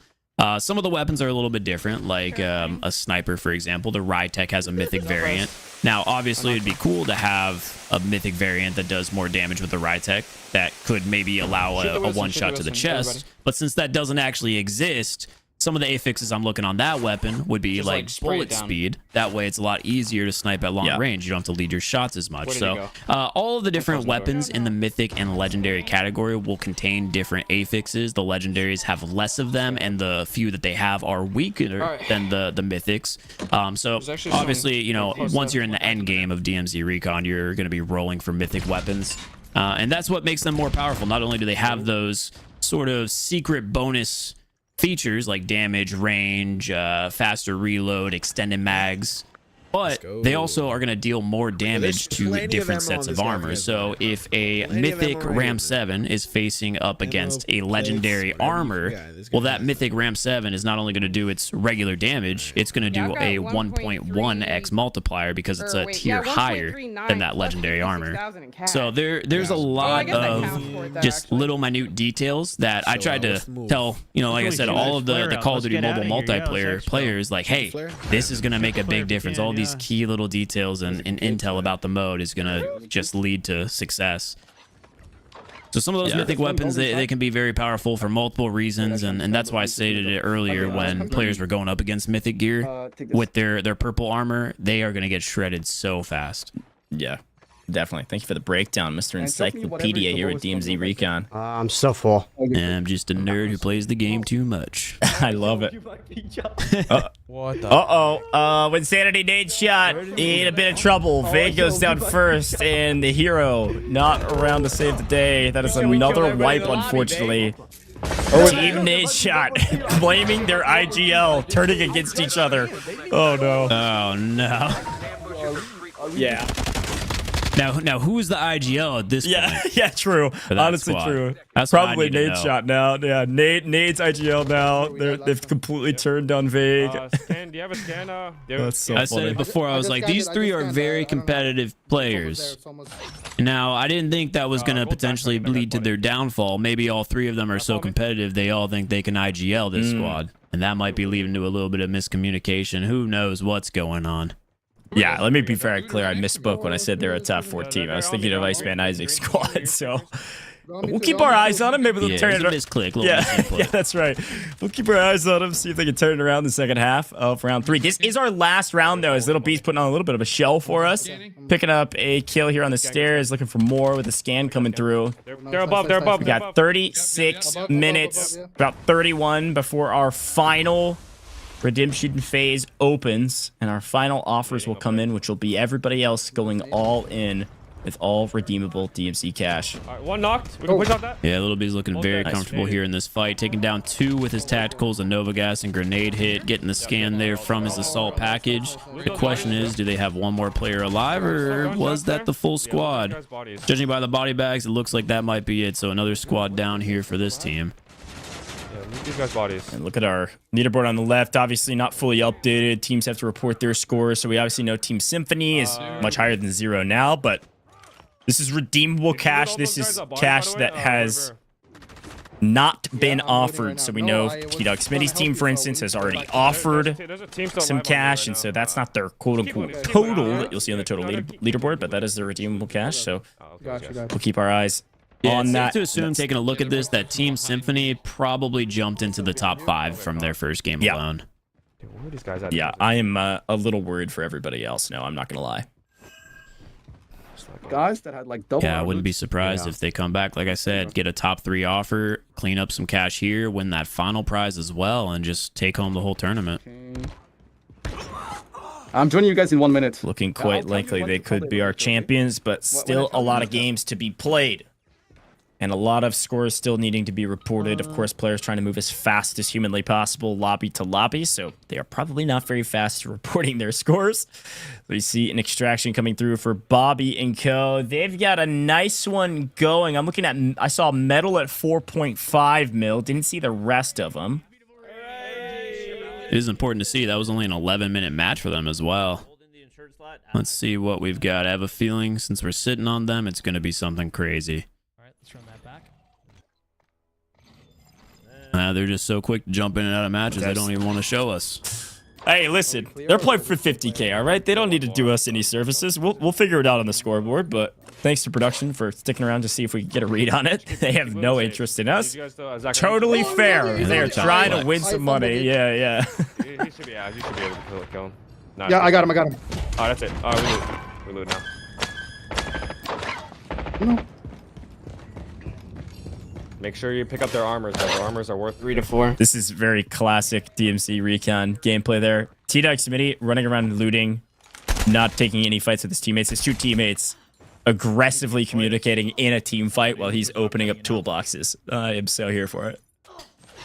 Okay. I'm going to need you to take a look here at the value Space has on his inventory. Whoa. Dude, I was so focused on T-Dog Smitty. I'm missing 11 mil on Space as an individual. Now, Kaylee is out of this map. I have 11. Yeah. Kaylee's out of the map, but Ice, if he has anything, this is a fantastic raid.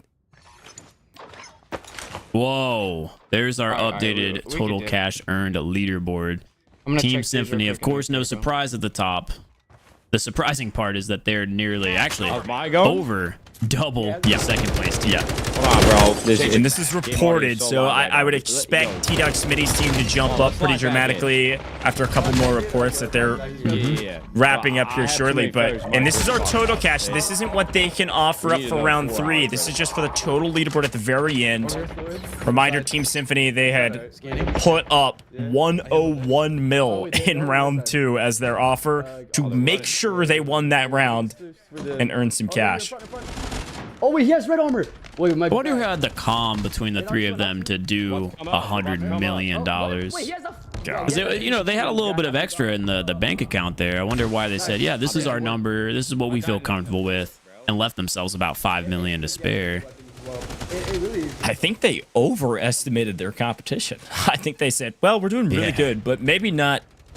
Maybe we're not like perfect, so let's just make sure that we get first. I'm sure it'll be pretty close. No, it wasn't. I think judging by their number there, they assumed another team was probably going to submit $100 million.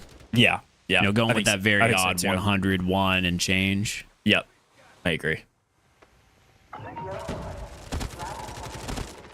Anyway, we're on board here with our favorite team. Once again, laying on their back when Sandy fighting for his life and the squad in a 1v3 situation, using boxes as cover while his health depletes, getting surrounded, popping a scan, and that just shows he's surrounded and his fate is sealed. Wait, so how they just yeah, just gets triple chowed after they healed up. That's brutal. Because they disconnected and connect back and they glitched. Yeah, on the flip side, we've got Little B with 7 kills as an individual, 3 million, and once again, his squad is just fully looting the map with no contest. I'm at 3 mil right now. Bozo. Yeah, I'm at 3 million. So based off the perspective you're watching, whenever you watch DMZ gameplay, you might think this is the easiest mode in the world, or just impossible. That's right. Double check one more. We certainly have gotten both ends of that spectrum today. I'm not gonna do Queasy at this point. Let's just leave. Yeah, all teams are hopping in on fresh, brand new accounts. So this was a baseline, even playing field. It is very interesting to see how the different perspectives are looking like wildly different matches, but they're all in the same exact lobbies. You guys second floor? Let me do the mission. Yeah, let me do the mission real quick, actually.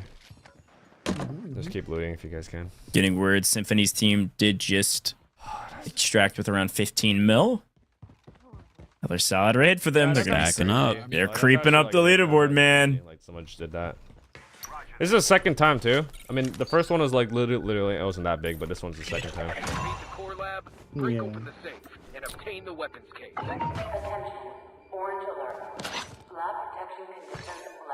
It's a free map for these I'm guys, surprised, obviously. despite the 7 kills, how little armor he has and how little his inventory is. I wonder if his teammates had stacked up on everything. Judging by how he's speaking, I think they had gotten all the kills in the lobby, but unfortunately, it was no one of like true value.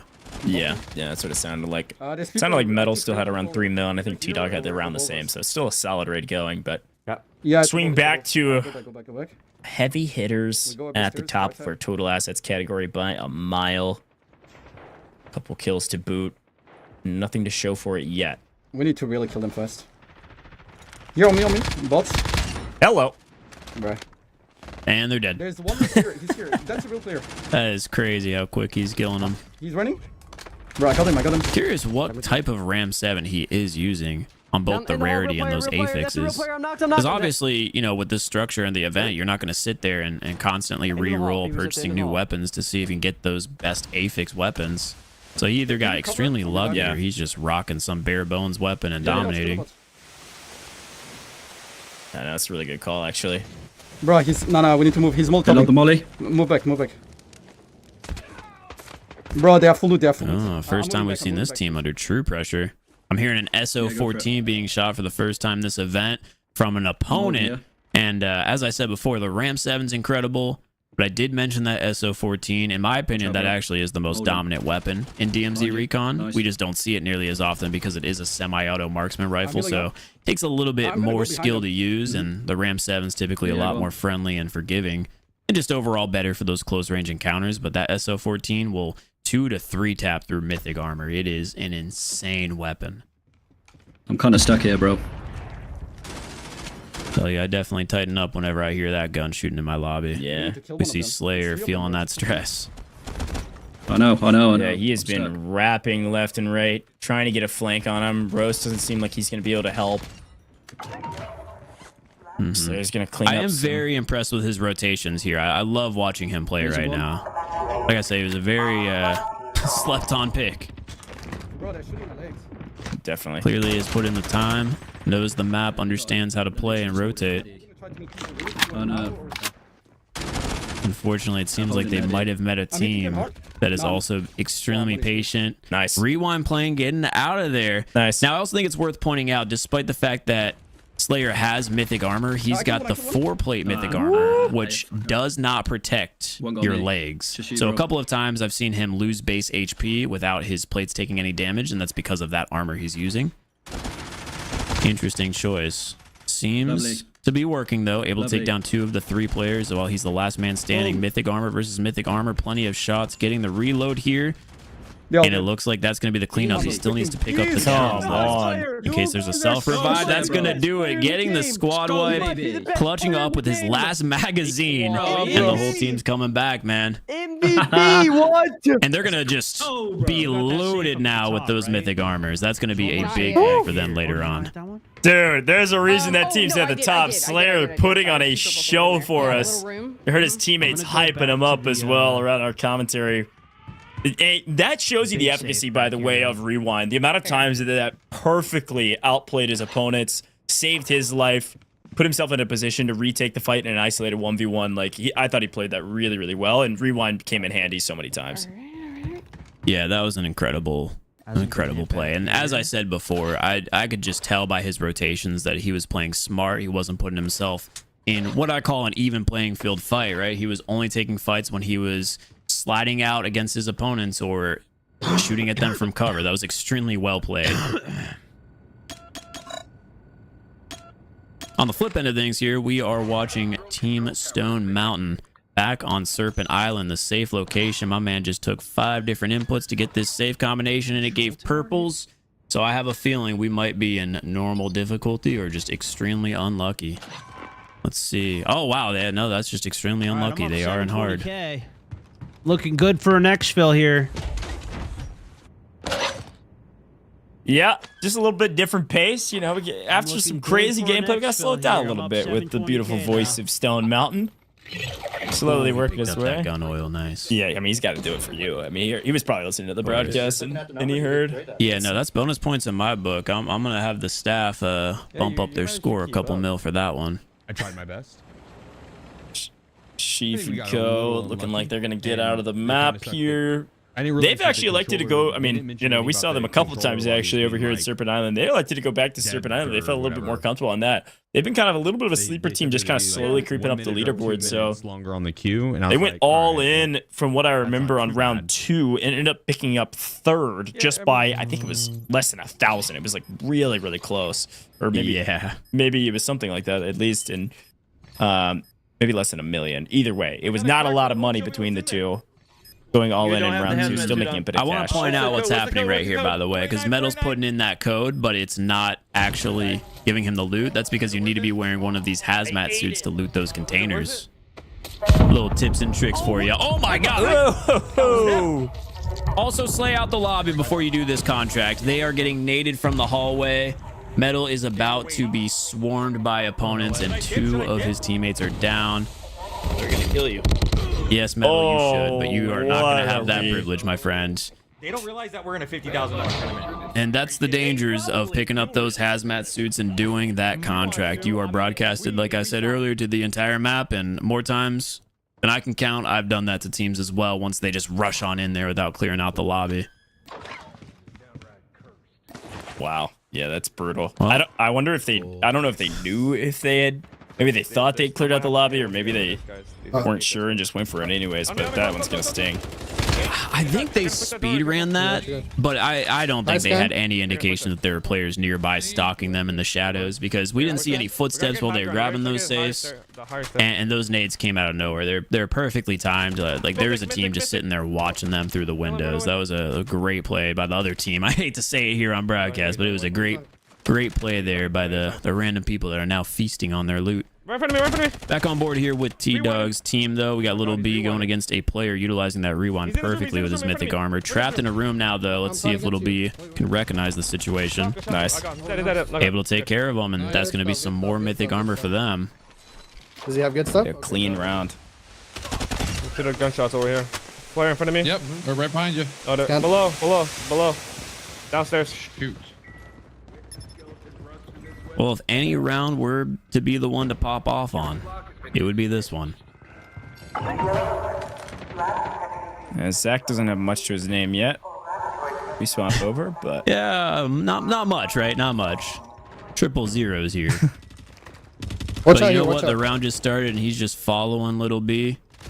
He's there for the vibes, the comms, and once this team's slayed out, I promise, once the lobby's dead, he's going to be stacked up into the multiple millions real quick. That's a bot squad. Above. One more team above them from that scan. I have a feeling this is going to be the last team left before they are cleared to loot once again. So smooth raids coming out of them. It was looking pretty rough earlier on in round 2, but they seemed to figure out Building 21, get the pacing down. And honestly, that's something I want to point out, is every week when I play Building 21, it just gets more and more tough. The meta continues to develop since this is only a weekend exclusive mode, and it's just such a new game mode to Call of Duty Mobile. Each week, players are unlocking max level shops, and they have those better items, those mythic weapons, those mythic armors. And each week, players continue to learn the map more and more. So yeah, it's been getting scarier and more difficult every single week. And I'm not surprised that, like I said, they had a slow start and then started picking it back up. With that being said, caster curse. Looks like they're all going to be downed. Hey, it was perfect timing. As much as that felt like a curse, you were talking about how difficult things are starting to get, and it's getting difficult even for one of our top teams, man. Dude, they got. I mean, you could see on the kill feed right there as well. They all had mythic weapons, all mythic Ram 7s. People know what they need to use to succeed here on Building 21.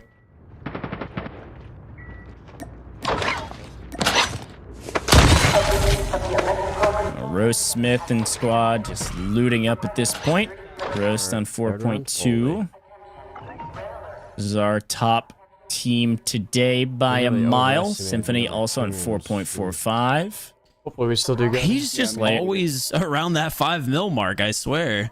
I know, man. I don't know how he's doing it. Someone check the sticks on his controller. But we'll see. Yeah, he's been doing really, really well. Hey, I just feel like this team's chemistry is... I mean, obviously, Slayer's been putting on a show for us as an individual. Nice pull. But the team as a group has felt really cohesive. Yeah, I was about to say, it really feels like there's no weak links on this team, and that's what's just putting them massively above everyone else right now. Like, every time we go to this little try screen, they're just so even on their looting. And what's funny to see, unless, yeah, Slayer has 8. I was going to say, it looks like they only have 1 kill. No, they have 9. They wiped pretty much everyone on the lobby. They've earned this one. Oh, no. Are you serious? Well, you and I are the professional yappers. While we were talking, I listened in a little bit to what they were saying. And they were actually talking about the offer they put up of 100 mil. And I think it was, I don't know if it was Zach or if it was Slayer that said, we can't look back now. We can't look back now. After the frustration of putting up too much money, right? So let's see what they're able to do. But I know they're thinking about it. That's the name of the game. Talking about it. Okay, well, yeah. so it can't be 39,000. Yeah, of course, of course. Okay, and we had talked about that. That's one of the most interesting things about this structure. And I do really like the structure of this event. I think it adds a whole different dynamic and strategy that you never would have expected. Like Noah J's team, for example, going all in the first round. My backpack's full. All right, open your backpack. Do you have blues and purples? Or I have literally nothing on me, bro, and won't let me pick this up. I just dropped everything in hopes of picking this up. Okay, take this. All right, Nate, now try to pick it up real quick. Why can't I pick this thing up? It'll work. Okay, pick that up. Can you pick that up? Backpack is full. Oh, that doesn't make sense. Wait, you're bugged then. Bro, we're going through... Because that backpack... We'll see if we can get Nate to get his backpack all fixed. He just needs to touch that screen. That's all he needs to do is touch the screen and he can do it. Yeah, what's going on? I think he's trying to maybe hit the loot with the controller and it's not working. I don't know what he's doing, but yeah, we'll get him fixed out as we swing over to Win, who is unlocking the safe. I've never seen this before. Hey, it takes about, I want to say, a full minute of sitting on the safe for that to happen. Yeah, I think he was probably opening the safe while he was checking timers and leaderboards and all types of stuff, but another successful extract here from Slayer, Symphony, and Rose Smith. Well done, gentlemen. Job's not done. Keep pushing. We've got about, I think it's 14 minutes till that redemption window opens where teams can offer up their total loot. This one is one that no one will want to miss. Everybody's going to go all in on round 3. Yeah, and hopping into the match with about 14 minutes left, that's perfect timing because I'd say about the average Building 21 match takes about 12. So they're looking real good right now on pace for, honestly, the perfect round 3.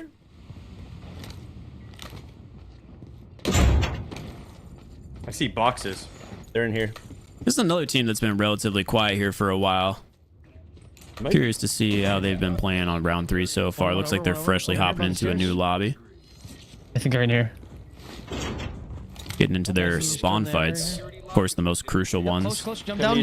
Going into the staircase, this is going to be a make or break for their game if they can get this position from the low ground. Bobby picking up a couple of shots on one player, challenging and getting lined up with metal. You see, the whole team got lined up in the doorway. Was that the and they are in the blender right now here on building 21. Golly. There's one rule in Call of Duty, man. Can't line up like the bowling pins. Golly. Don't do it. Need to have everything sold. 17. Ah, this team's very conscious of what they're doing here. Two quickies, maybe? Nah, I think it was just one. Because like, and they've gone back to Serpent Island, which is a bit surprising. Maybe they just feel a little bit more comfortable over there, and like we talked about, maybe playing a little bit more slow and patient play style to earn some. I think they're on his body right now. More easy. Yeah, I think as a top 3 team, they decided it's not worth the risk. Yeah, they're gonna just see if they can hold on to their value, you know, stack up a little bit more, especially considering they got 20 mil in their first round on it. Yeah, boys. Good job, good job. And you had said it earlier, the highs and lows, like, okay, you might fail a couple extracts and have a great one, but if overall you're only net like 5 million, it might not be worth taking that sacrifice here on the map. That seems to be T-Dog's team's strategy here. It's just full send nonstop. Yeah. It sounded like the boys were celebrating T-Dog's kill that he just got there, so big shout out to T for picking up a kill. I think his kill record in tournaments is 2, so we'll see if he can beat that today. I don't know how you know that it's all bots. I see the names. It's the same names in Battle Royale. We need to focus on finding the real team, guys. Nah, that's the bots. One dead. There's still a real team. Like I said, man, this guy's playing on 2x We speed. need to find him first. Yeah, he is flying. Yeah, I got you. Here, go for that one. Go for that one. Where's it at? Where's it at? Got it. It's looting time, boys. Cleared the lobby. But the toilets are in here. 2.7, 9 minutes on the clock. We've got 10 minutes till our window opens. This will be their last game. I think they're going to try to maximize this lobby here, Noah. Yeah, that would make sense, especially with, you know, the whole lobby being slayed out. It's nice to see T-Dog looting a toilet already looted here. Hey, gotta check. Yeah, gotta check. I mean, right there is a perfect example of why the scavenger class is useful. It shows you that before you check for yourself. So it could save some time if you know what you're looking for. Gotcha. All right, there is our timer. This is our overall timer reminder, so it's really 9 minutes and 33 seconds and counting till you can submit an offer. You have to submit an offer by the end of this timer right here. So they have armor plates, everything. That's where everyone needs to set their alarm clocks and be prepared. Wait, is there another body I'm missing or no? I don't think so. They cleaned up now, I think. Space again with this ASM-10. Seems like ever since he brought it out, he's been stacking up on the cash. This team's not going to have anything for him, unfortunately. I'm losing my mind, bro. I just tried. No way. Good jump. Oh. How many? Let's see if Space is going to be able to clear this. Ooh, competition in front of him. Unfortunately, that Ram 7 instantly melting you. And once again, the whole team. You can tell he's losing his mind a little bit there. He's about to crash out. He's about to crash out. That's crazy.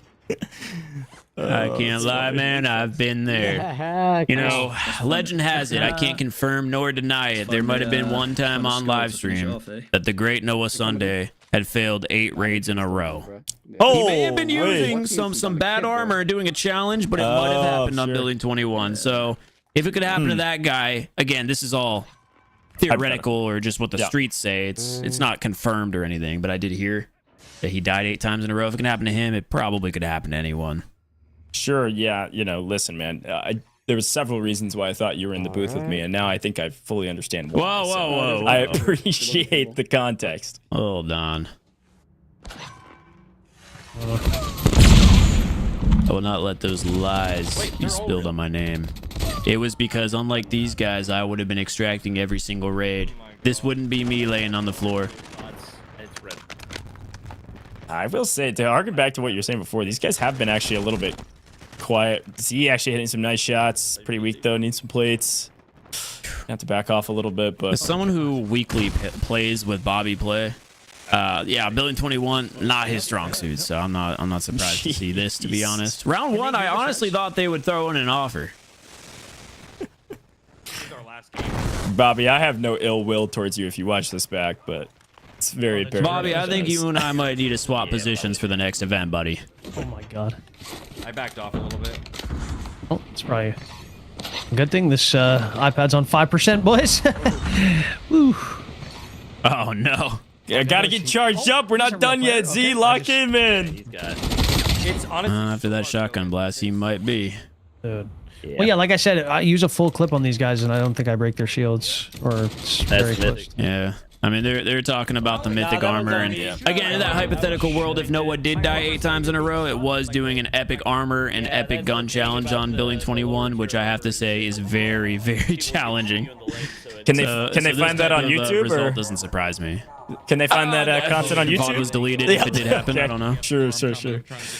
Interesting. Well, yeah, it's located in my members only folder if you're interested in purchasing that membership. No, this is my. Got it. If I die, Okay. this is it. We'll keep that in mind, but You're not gonna full die. You're not gonna full die. T-Dog's at 4.5 mil here. This is a big one for the boys, and again, we're running out of daylight. Our timer is looking like our window opens in 6 minutes. That timer is 5 minutes. Oh, I'm dead. So they want to try to get as much out of this map as possible, but Zach goes down to the gas. Yeah, Little B did throw some pills down for him. I think he's just waiting on this elevator, because even if he's downed, if he goes in the elevator, he can still extract. T-Dog, run towards me. Run towards me. Let's see if he can get these pills fast enough. Yeah, I got it.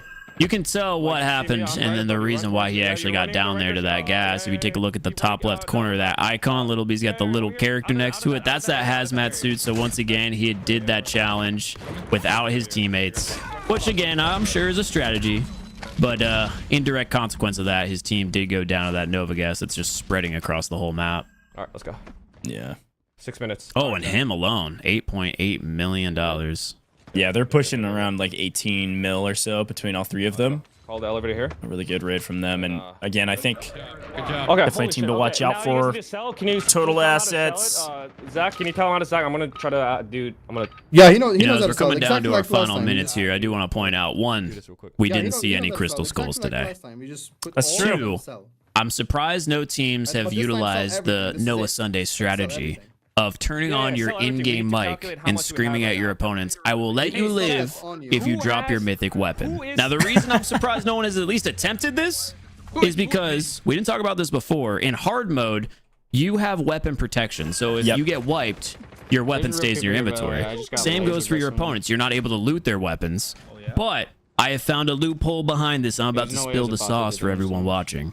I turn on my in-game mic, and I tell them, after I knock them and they have a self-revive, I'll talk to the last guy. I'll be like, hey, I will let you and your team live if you drop your mythic weapon.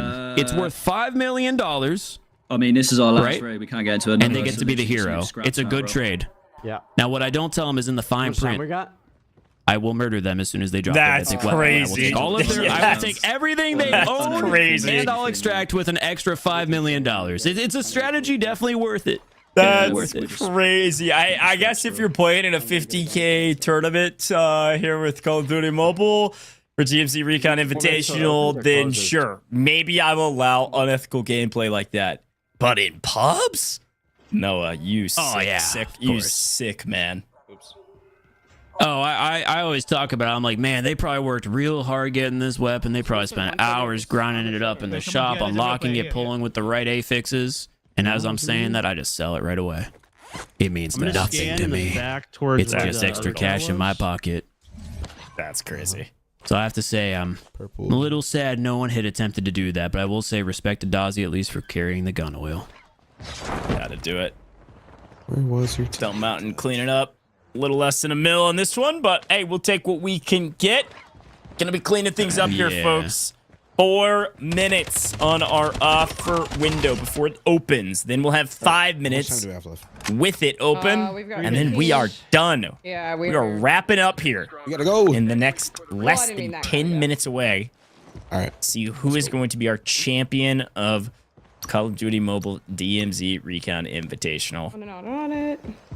Yeah, it does seem like Stone Mountain's team opted to kind of just bow down out of the way there of the top 5 and turn for some peaceful lobbies, which I gotta say, I mean, if you're not in a competition where time is of the essence, Serpent Island playing on normal or hard is kind of a good move if you're just looking to stack up on some extra cash without the threats, especially on the weekends when all the sweaty, super try-hard players with mythic gear are going into Building 21. Very true. Good game here. Rose Smith on 5.6. Symphony as well with a 5.2. Yeah, nice. Uh-oh. Let's just make sure we get home safely with it. You need to bro, just heal up, don't fight. There's still 6 minutes on this map. I feel like they just need to stay and Can I loot this? play for anything else they can find, because they're not going to be able to run a whole nother Yeah, game. we don't have anything. We need to dip, guys. Yeah, I highly doubt that. I still have 2 spots. I didn't get the armor. I think though they're probably gonna just relax. They're gonna take their time, leave when this gate opens in a minute or so, and then take the rest of that time to sell their items, open their Ouija crates, and then submit their final number. Because you do need to consider, all right, well, if I have 10 Ouija crates, I need to sit there and open them and then sell those items as well. True. That I got. And you never know, you might get a crystal skull from that, and then boom, look at that. That's like a full game's worth jumped up in value. Chief, come here, Chief. All right. Well, I right there. Did you have guys all do the this golds already? now. No, you guys didn't. Chief, come Let's see some darts on the main broadcast for the first time today. There's a Please. mini game. Come here. Let me see this. Oh yeah, have you played the Thinking about it. Yeah, and then you can get like a gold or something from that. Yeah, maybe it. Buyer production when you go on Chief's perspective right now. Yes. Maybe a few diamonds. Show me some darts. To wrap it up, 30 seconds until our redemption window opens. Oh. Dude, trust me. One bullseye, please. One bullseye. Shit. Oh my god, he missed the board. He's fighting for his life in darts. I love it. On the flip side, looks like they did opt to extract. I am curious if they do take their time and open up those Ouija crates like I was talking about earlier, if they're just going to be sitting there and utilizing their last few minutes. With that being said, the time remaining to submit an offer has officially started. We've got the yellow bar of death on our screen. It could be yellow bar of life, depending on which team you are. Definitely a mixed yellow bag. Bar of money. Yeah, that's right. The bottom and the mixed bag of results today, but people are going to be wrapping up. Now, this timer is 5 minutes. Yeah, timer's 5 minutes. So, folks that just got out, you're right. Oh my god, okay. We'll be open some things up. Nice pull here from Win. 4 minutes on the clock, and they need to get out in order to submit. Cannot submit while you're in game. I did do the north one with the one right here. I did it. All right, then let's do. As long as they don't sit here for the max amount of time, they should be out.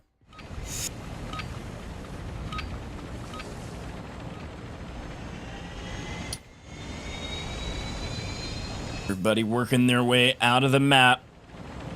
Working their way back home to open up any crates or bide their time and submit their offers. You never know. All right, who do you think's submitting the best offer? We died so many times. I mean, I feel like it's Lil B. Spend in order just to die. So I think they end up maybe with the top, but I really think. I mean, I was listening to some of the comms from Slayer's team with Symphony, and I heard them say that they only failed extraction one time. Put it in your ass. Yeah, put it in The whole day. The whole day. It's worth 3 million. It's something. Oh my god. Okay, okay. Yo, wait, that's actually And as you're saying that, Vague finds himself one of the cubes. Hold on now, gentlemen. Wait, we might be cooking. Oh, they're right back in You it. never know. Hey, honestly, any bread at this point is something that's fine by me. You never know, boys. You never fucking know. Wait, that's actually clutch. Okay, I got 9 million right now total. I mean, to be fair, that might put them up in that total cash leaderboard later on. They might not be running round 3 here, but that could help. Could be a little pay jump. And they got to get out. We'll see if they're above by 3 million, then that means that cube alone. We dominated. Put them in that money. Yeah, very true. Poor guys never stood a chance. Anyway, I'm curious to see how Iceman Isaac's team did this round. We didn't see too much of them, and they were a top team for redeemable cash going into this round. So hopefully they had some interesting raids, either a lot of money won or a lot of money lost. I think we can. Here we go. Timer is past halfway, folks. Probably about 2 minutes left on the clock. I picked it up from This is one of our last That's pissing me off. squads still in a game. Wait, he's got Gotta get out of here. How's he getting all these rewards? It's interesting to watch DMZ from a third-person perspective. Yeah. Now, I'm a diehard for the FPP. I'm curious on your take. What do you think? He's still even bigger. For an extraction mode for DMZ, I think it has to be FPP. I think third person would be really, really brutal with how tactical this plays. So I'm a big proponent of the FPP as well. I think I'm the wrong person to ask. I know there is a community out there that's a big fan of the third person and really want the third person for DMZ Recon, but no, that's fair. That's actually, in my opinion, the better take. I was kind of setting you up to either be praised or crucified here by the chat. I think DMZ is meant to be played in first person, and when you think about Building 21 specifically and the way it was designed, I couldn't imagine TPP and shotguns in this. Yeah, playing corners. Yeah, you're just toast. Yes, I think they did a great job by forcing it to be FPP. Like I said earlier in the broadcast, they did combine the elements of both MP and Battle Royale, brought them together in this game mode. Yeah. So, That's crazy. That being said, I am happy. That makes sense. You probably got a crazy. All right, well, the gentlemen are going to make their way out. Vega is over 10 mil by himself. A big one to wrap up. I don't know. We are running out of daylight, gentlemen, though. That yellow bar is less than a minute. Can we figure this out? This is going to be about as close as it can go. I'm going to be totally frank with you, Win. I think this Win team, We're gonna be able to beat them half of this. and if I could speak to Win right now, I would say you maybe have made a mistake. We all have combined, I think. Because, no, I don't think they're going to be able to put this. Yeah, his teammates have got to have. I don't think they're going to be able to put this towards this round. They have to screenshot and submit instantly. They'll have 15 seconds here at the extract. I don't know. You might be right.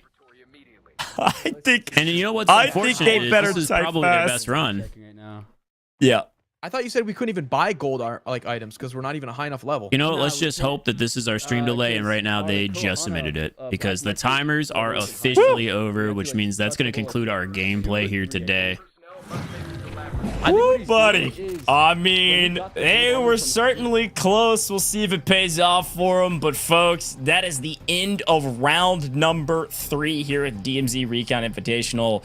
What a day thus far. And obviously, we got a lot of scores to calculate. But Building 21, the talk of the town, a lot of fun fights from a lot of different rosters. But I have no idea who comes out on top in round 3 in particular. I know who's going to win overall, but dude, round 3, I got no idea. Let's take a quick look back at some of the replays here. No, I'll let you kind of take it away. Replays from both maps, of course, in round 3. You could choose what map you wanted to play, but most of our teams elected Building 21. Yeah, so once again, I pointed out earlier, Space, there with that ASM 10. It's odd that he decided to choose to use it here on Building 21, but once he pulled it out, he started wiping some squads. Nice to see. And again, Little B with the Kilo, odd choice. Could be because the Ram doesn't have a legendary, so not a bad choice, especially going against that Mythic armor. It's one of my top 3 ARs in the game. Vague able to secure a couple of kills there before going down to that Desperado, and we had seen this moment live. Win just being swarmed. Back onto Slayer, that man who's moving in 2x speed, wiping out lobbies. His team overall, no weak links, just slaying out left and right. Like, there's no competition. Stone Mountain taking it slow and tactical. That's the way he's used to playing, so it doesn't surprise me that he chose Serpent Island here in round 3. That was a moment from Slayer's 1v3. Noah J going against a Kurahana Flame Knot. That's his competition. When I played with him, he had some beef with Wilson earlier, so glad to see that he's still fighting off then NPCs and, you know, classic fashion. The pain of those Mythic Ram 7s. One shot at the top. Yeah, some fun moments, some fun fights. Space maybe crashing out there a little bit because, well, nobody likes to lose.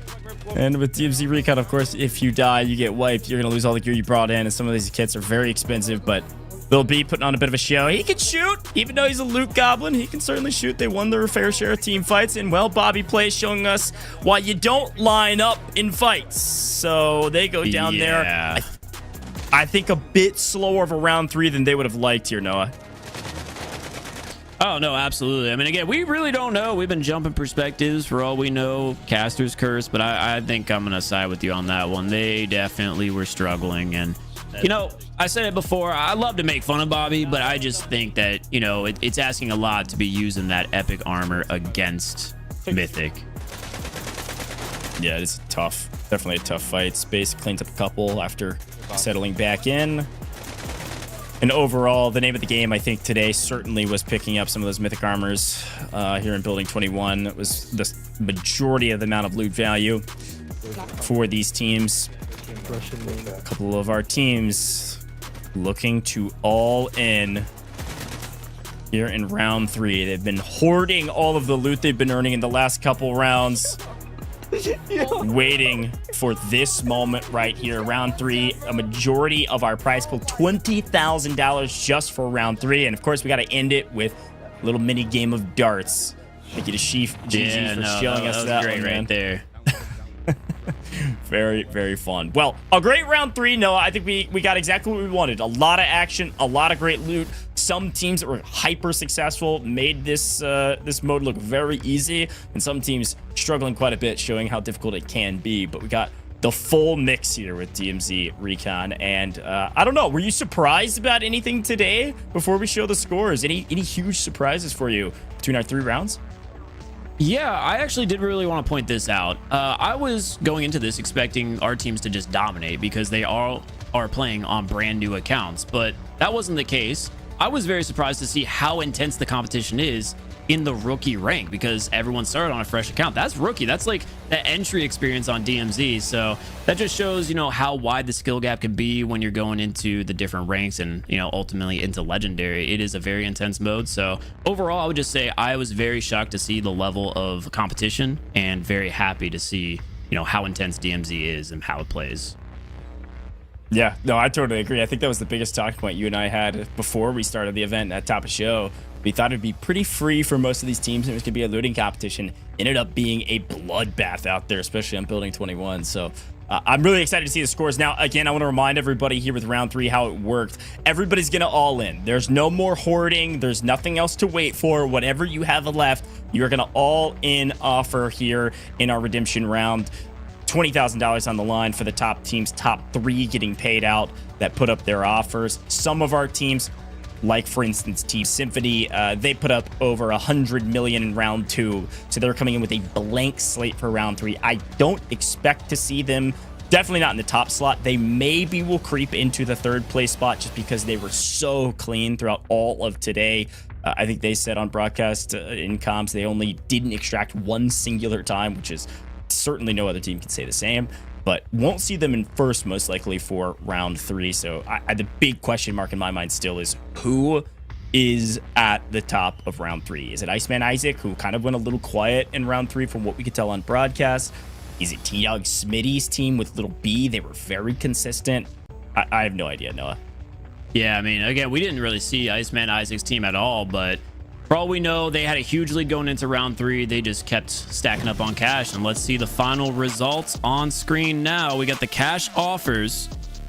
And taking a look, it looks like T-Dog Smitty's team did come out with the best offer in round 3. And I do want to say, I'm a little surprised to see Stone Mountain decide to throw that 10 mil out there.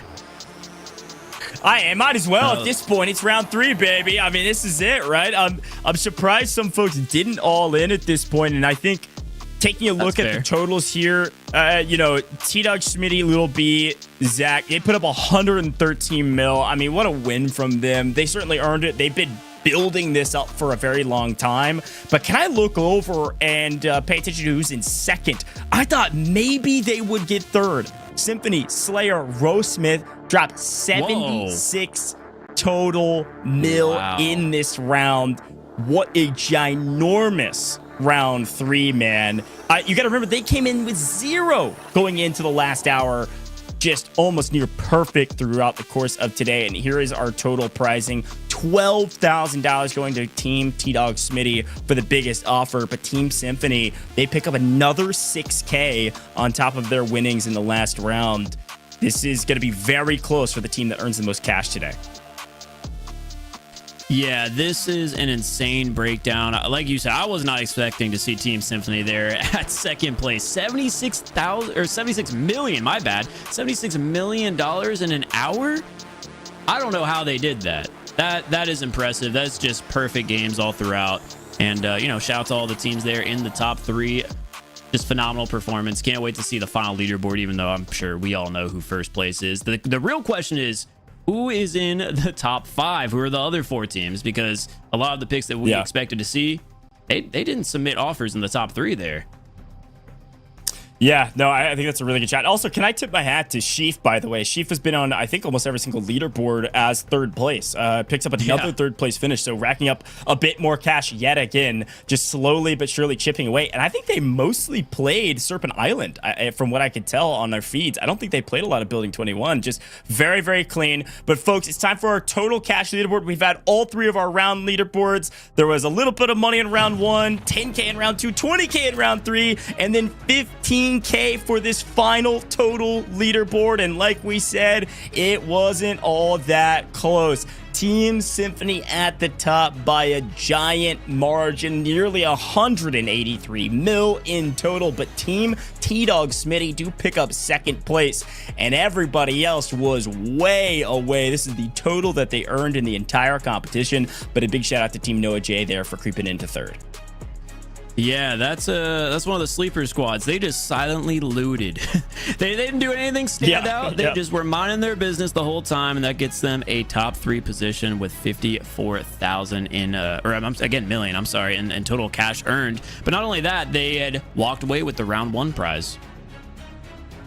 Yeah, and this is our total leaderboard. So you got to remember too that some of the folks that are maybe lower on the leaderboard than you thought probably lost a lot of value from raids that they didn't extract over and over and over again. But here's our pricing from our final pricing bucket. 15K on the line for our final scores in Team Symphony, walking away with another $5,000, with Team T-Dog Smitty picking up another $4,000. Noah J at 3K. Zealanders team does walk away with a little bit of something at 2K. And then Chief GG, again, just creeping through the bottom of the leaderboard on every single one, pick up another $1,000. They actually had a pretty good payday for kind of bottom of the leaderboard stuff there. It's really well done, creeping into the money every single time.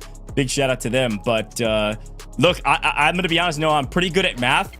I don't know if I'm going to do the math for this one. I don't know which team actually earned the most money, because Team Symphony, they pick up another 5K there, but T-Dog's team picked up 12K in round 3. So it is really close. It might come down to like $1,000 between the 2 teams. I'm not exactly sure, but it's close for who has earned the most money on the day.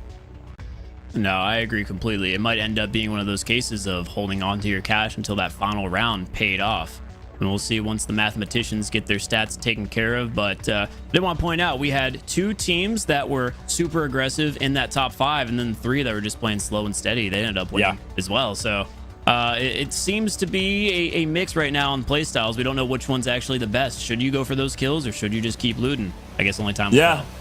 Well, speaking of time, I'm getting word. Now is the time, folks. We have our champion, the team that earned the most real cash throughout all of our leaderboards today. Which roster was it, production? You roll it for me. Was it Team T-Dog Smitty, or was it Team Symphony? It was Team Symphony. They are your champions of the Call of Duty Mobile DMZ Recon Invitational. They were the top team overall.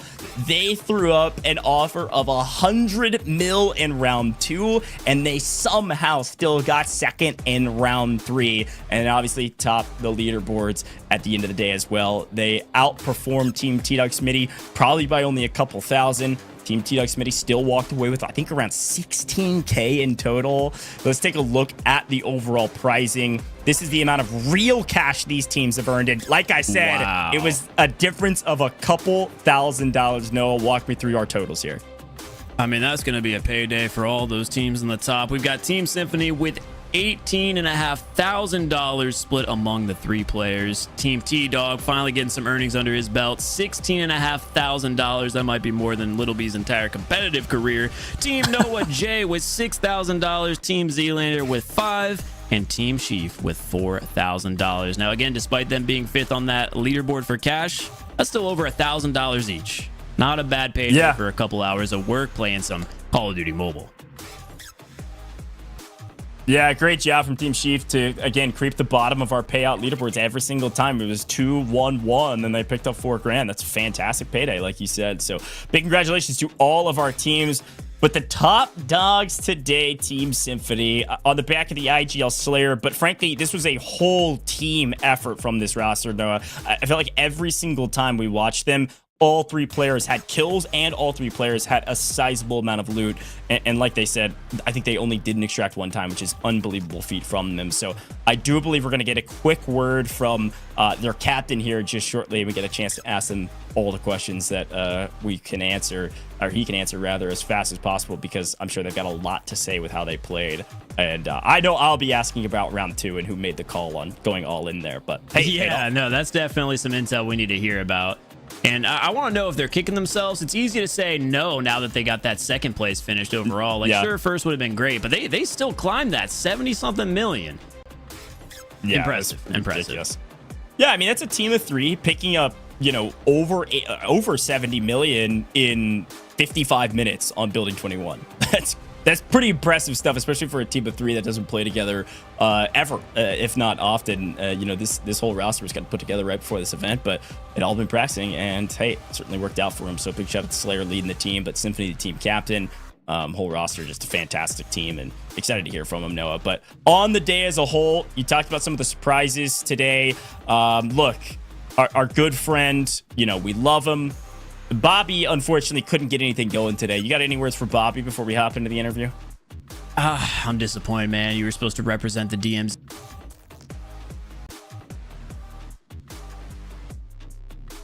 I don't know what happened. Do better. Love you, though. Love you. Hey, next time, we're going to switch positions. It'll be a better payday for you, and it'll be a better day for me. We'll have a good time, brother. Yeah, we'll switch positions. That's my bad. I should have opened up that can of worms. You know, the hey, funny that's thing. What you want me to spew about. That's right. The funny thing about that leaderboard too, you know, thinking back on it while we wait on this interview, you know, we talked about some of the top teams going into round 3. Iceman Isaac's team was one of those rosters. However, we saw him near the bottom of the leaderboard. So I can only assume that means that after some early success, once the lobby started getting harder, they just kept failing to extract over and over again. That's going to bleed you dry really quick, because this is an interesting leaderboard and an interesting conversation. With DMZ Recon, your score can go down if you continue to fail extractions. And I think you mentioned it, Noah, so good, you know, tip of the hat to you. At first, we thought that wouldn't be the case because of what these teams were able to do on the map and being on fresh accounts and all that. But it was certainly the case for actually a lot of our rosters at the end of round 3. Some of their scores were, you know, lower than at the end of round 2 because they couldn't get anything going in that last hour as lobbies started to get harder and harder. Yeah, once Building 21 showed up, everyone's money started to fall.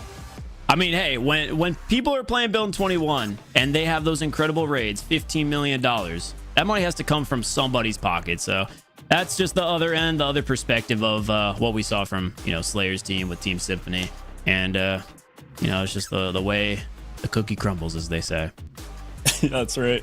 Well, as we kind of recap the event, you know, looking back on all of the rounds, you know, you and I were talking a lot about all the different maps you could play with, you know, your weekend map with Building 21 and the Serpent Island. But Noah, I think coming from you, man, you really crushed it here in the booth. An expert at DMZ Recon, there's no question about it. You know, biggest hopes for DMZ Recon. Obviously, it's seen a lot of success since its launch here with Call of Duty Mobile. What are you hoping to see more from DMZ Recon going into the future? Any big hopes for you? Yeah, I mean, as a player who's at this point probably put in more hours than they expected someone to this early in the season, I can still say there's still plenty of content that I haven't experienced, and everyone who watches my streams would know that I have been hunting down the T3 Essence Ultra items. Still looking for those, but at the end of the day, I'd say they're doing great. In the next season, we've got a new event happening where you can stop the train on Serpent Island. It's going to be really fun to see that. So overall, just, you know, continue with the content coming in, some new weapons, some new different rarities, some new items. But overall, they've been doing a great job with it so far, and I'm excited to see, you know, what's to come in the future. Yeah, looking forward to more. But folks, I'm being told our interview is ready. Let's bring in the man of the hour, the captain of our champion team, Symphony. Dude, what in the world's going on? Can you hear me?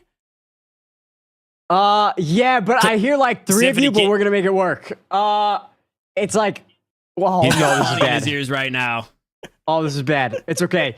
Well, basically, I got hard carried. Roast and Slayer were insane. I've never seen like it. That Slayer guy, insane. I don't know if you were spectating when he had the clutches, but those guys were goated, and they deserve double MVP. So, yeah. Okay, I'm gonna hop in. If I'm triple audio, just bear with me, okay? Hype up. You just hyped up your team. Talk me through who made the call for $100 million all in on round 2. What was that about? Wait, guys, was I supposed to mute Discord? Oh, well, you're never know. You're definitely right muted. He's definitely muted in Discord now, so I can't hear him. This is great. Wait, can you hear me? You're gonna have to been him. He's the one who made the call. Okay, for sure. guys, I ruined the whole thing. I'm sorry. There it is. Okay, so the plan was, right? We were just going all in on round 2. I think, not to be toxic, we kind of, overestimated the other teams. You had Nade Shot over there with 16 mil. We overestimated how much people were gonna have. And oh no, there's a muffin back here.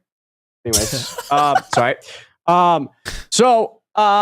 Yeah, basically we were just going all in and we wanted to guarantee that round. We were like, we know it's going to hurt round 3, but we want to get the guarantee. And so that's what we went for. That was the plan the whole time. Slayer called it a little bit. Yeah. We assumed that was your plan, was to go all in on round 2. That makes sense. I don't blame you. You guys impressed us in round 3. I want to know what happened. How did you guys get, what was it, 78 million in one round? Did you guys just have in 1 hour lobbies where you're getting all that mythic armor? Did you guys get some ultras? What happened? Because I want to say the biggest thing with you guys is that I noticed there wasn't really a weak link on your team. All of you guys were constantly extracting with like $5+ million like each run.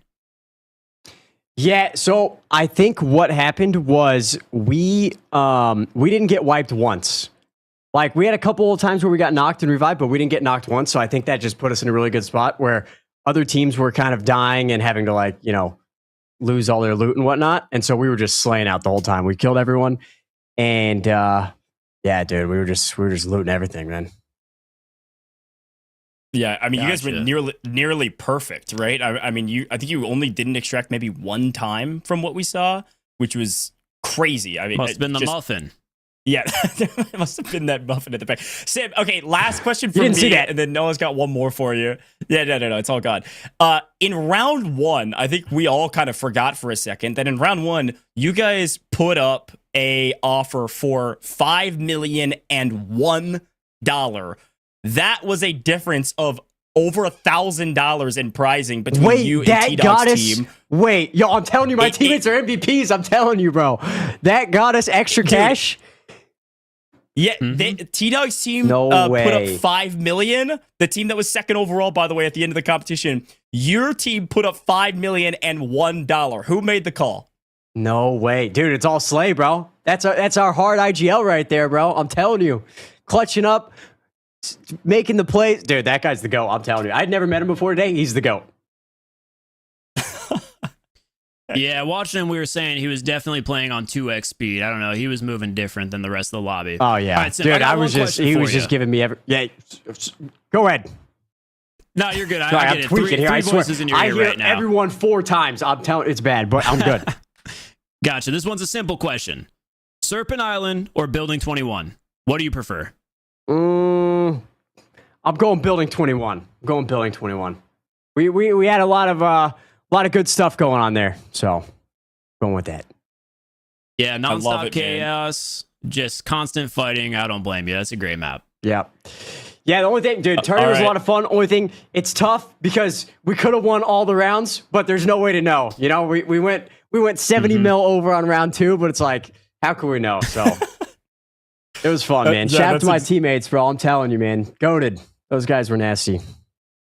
Yeah, exactly right, man. Your whole team, top to bottom, amazing.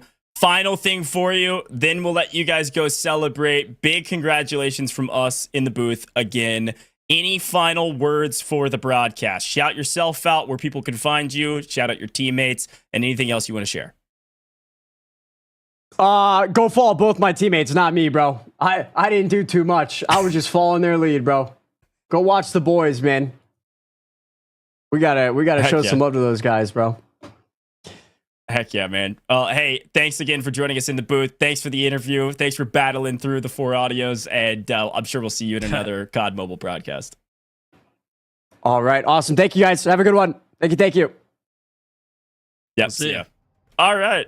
Noah, that was a symphony, and I'm gonna be honest. He was hyping up Slayer as expected. The dude made some really smart calls and some really good plays, but the full team effort nets them the championship victory here with Call of Duty Mobile DMZ Recon. What'd you think? Oh no, that was a lot more fun than I expected. It was a great competition. I love the structure of the event, and I think that added a bit to the storylines of, you know, the competition was those different offerings in the different rounds, and just the fact that you could offer that $1 extra and just be a little strategic about how you're managing your money. That could win you some extra money and extra prize money in real life. I think that was incredible. I love the structure. I look forward to see what develops here in the competition for the DMZ stream. I mean, this is just the beginning. This is just the beginning. It's the first ever like competition that DMZ Recon has put up. So it's only up from here, and I think that was a great intro to what we can see in the future.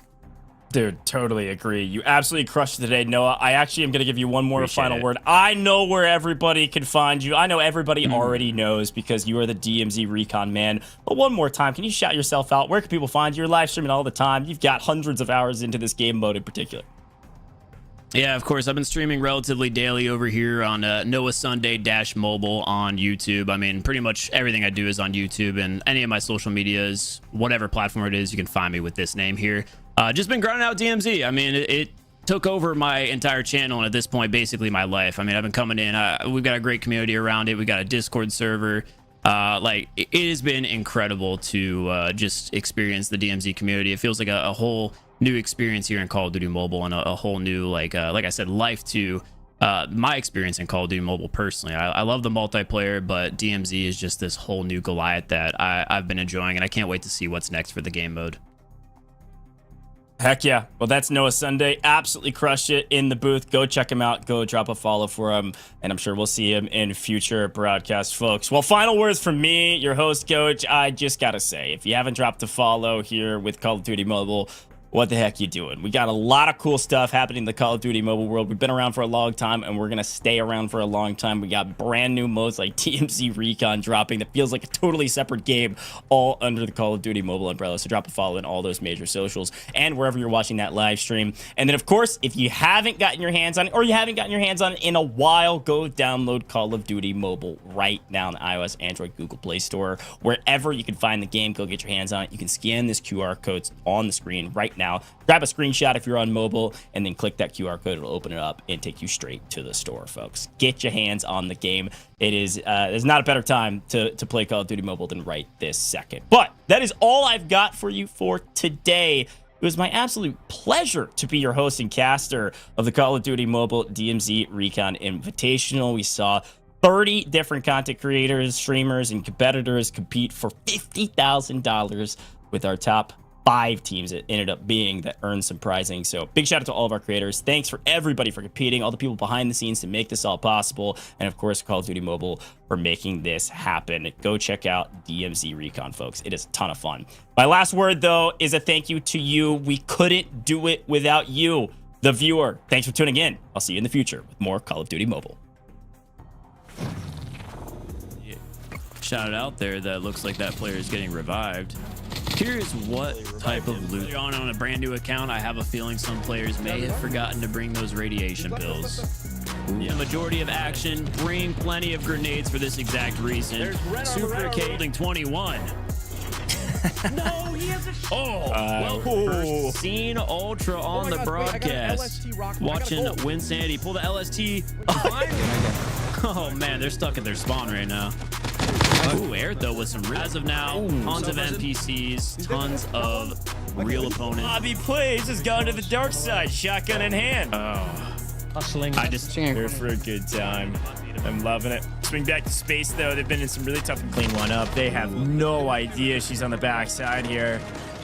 This Right, with looting being as important as it is, but yeah, I think it's got to be a combination of looting. Or is PG, who is absolutely surrounded by both footsteps and gunfire. What? Yeah. Now who's the IGL at this point? Yeah, we'll keep our eyes on him. Maybe they'll turn it around. Misclick. Yeah, that's right. We'll keep our eyes on him. See. Oh wait, he has red armor. Wait, I wonder who had the calm between the three of them to do a true value. Yeah, that's what it sounded like. It sounded like Metal still had around. That is crazy how quick he's killing them. He's running.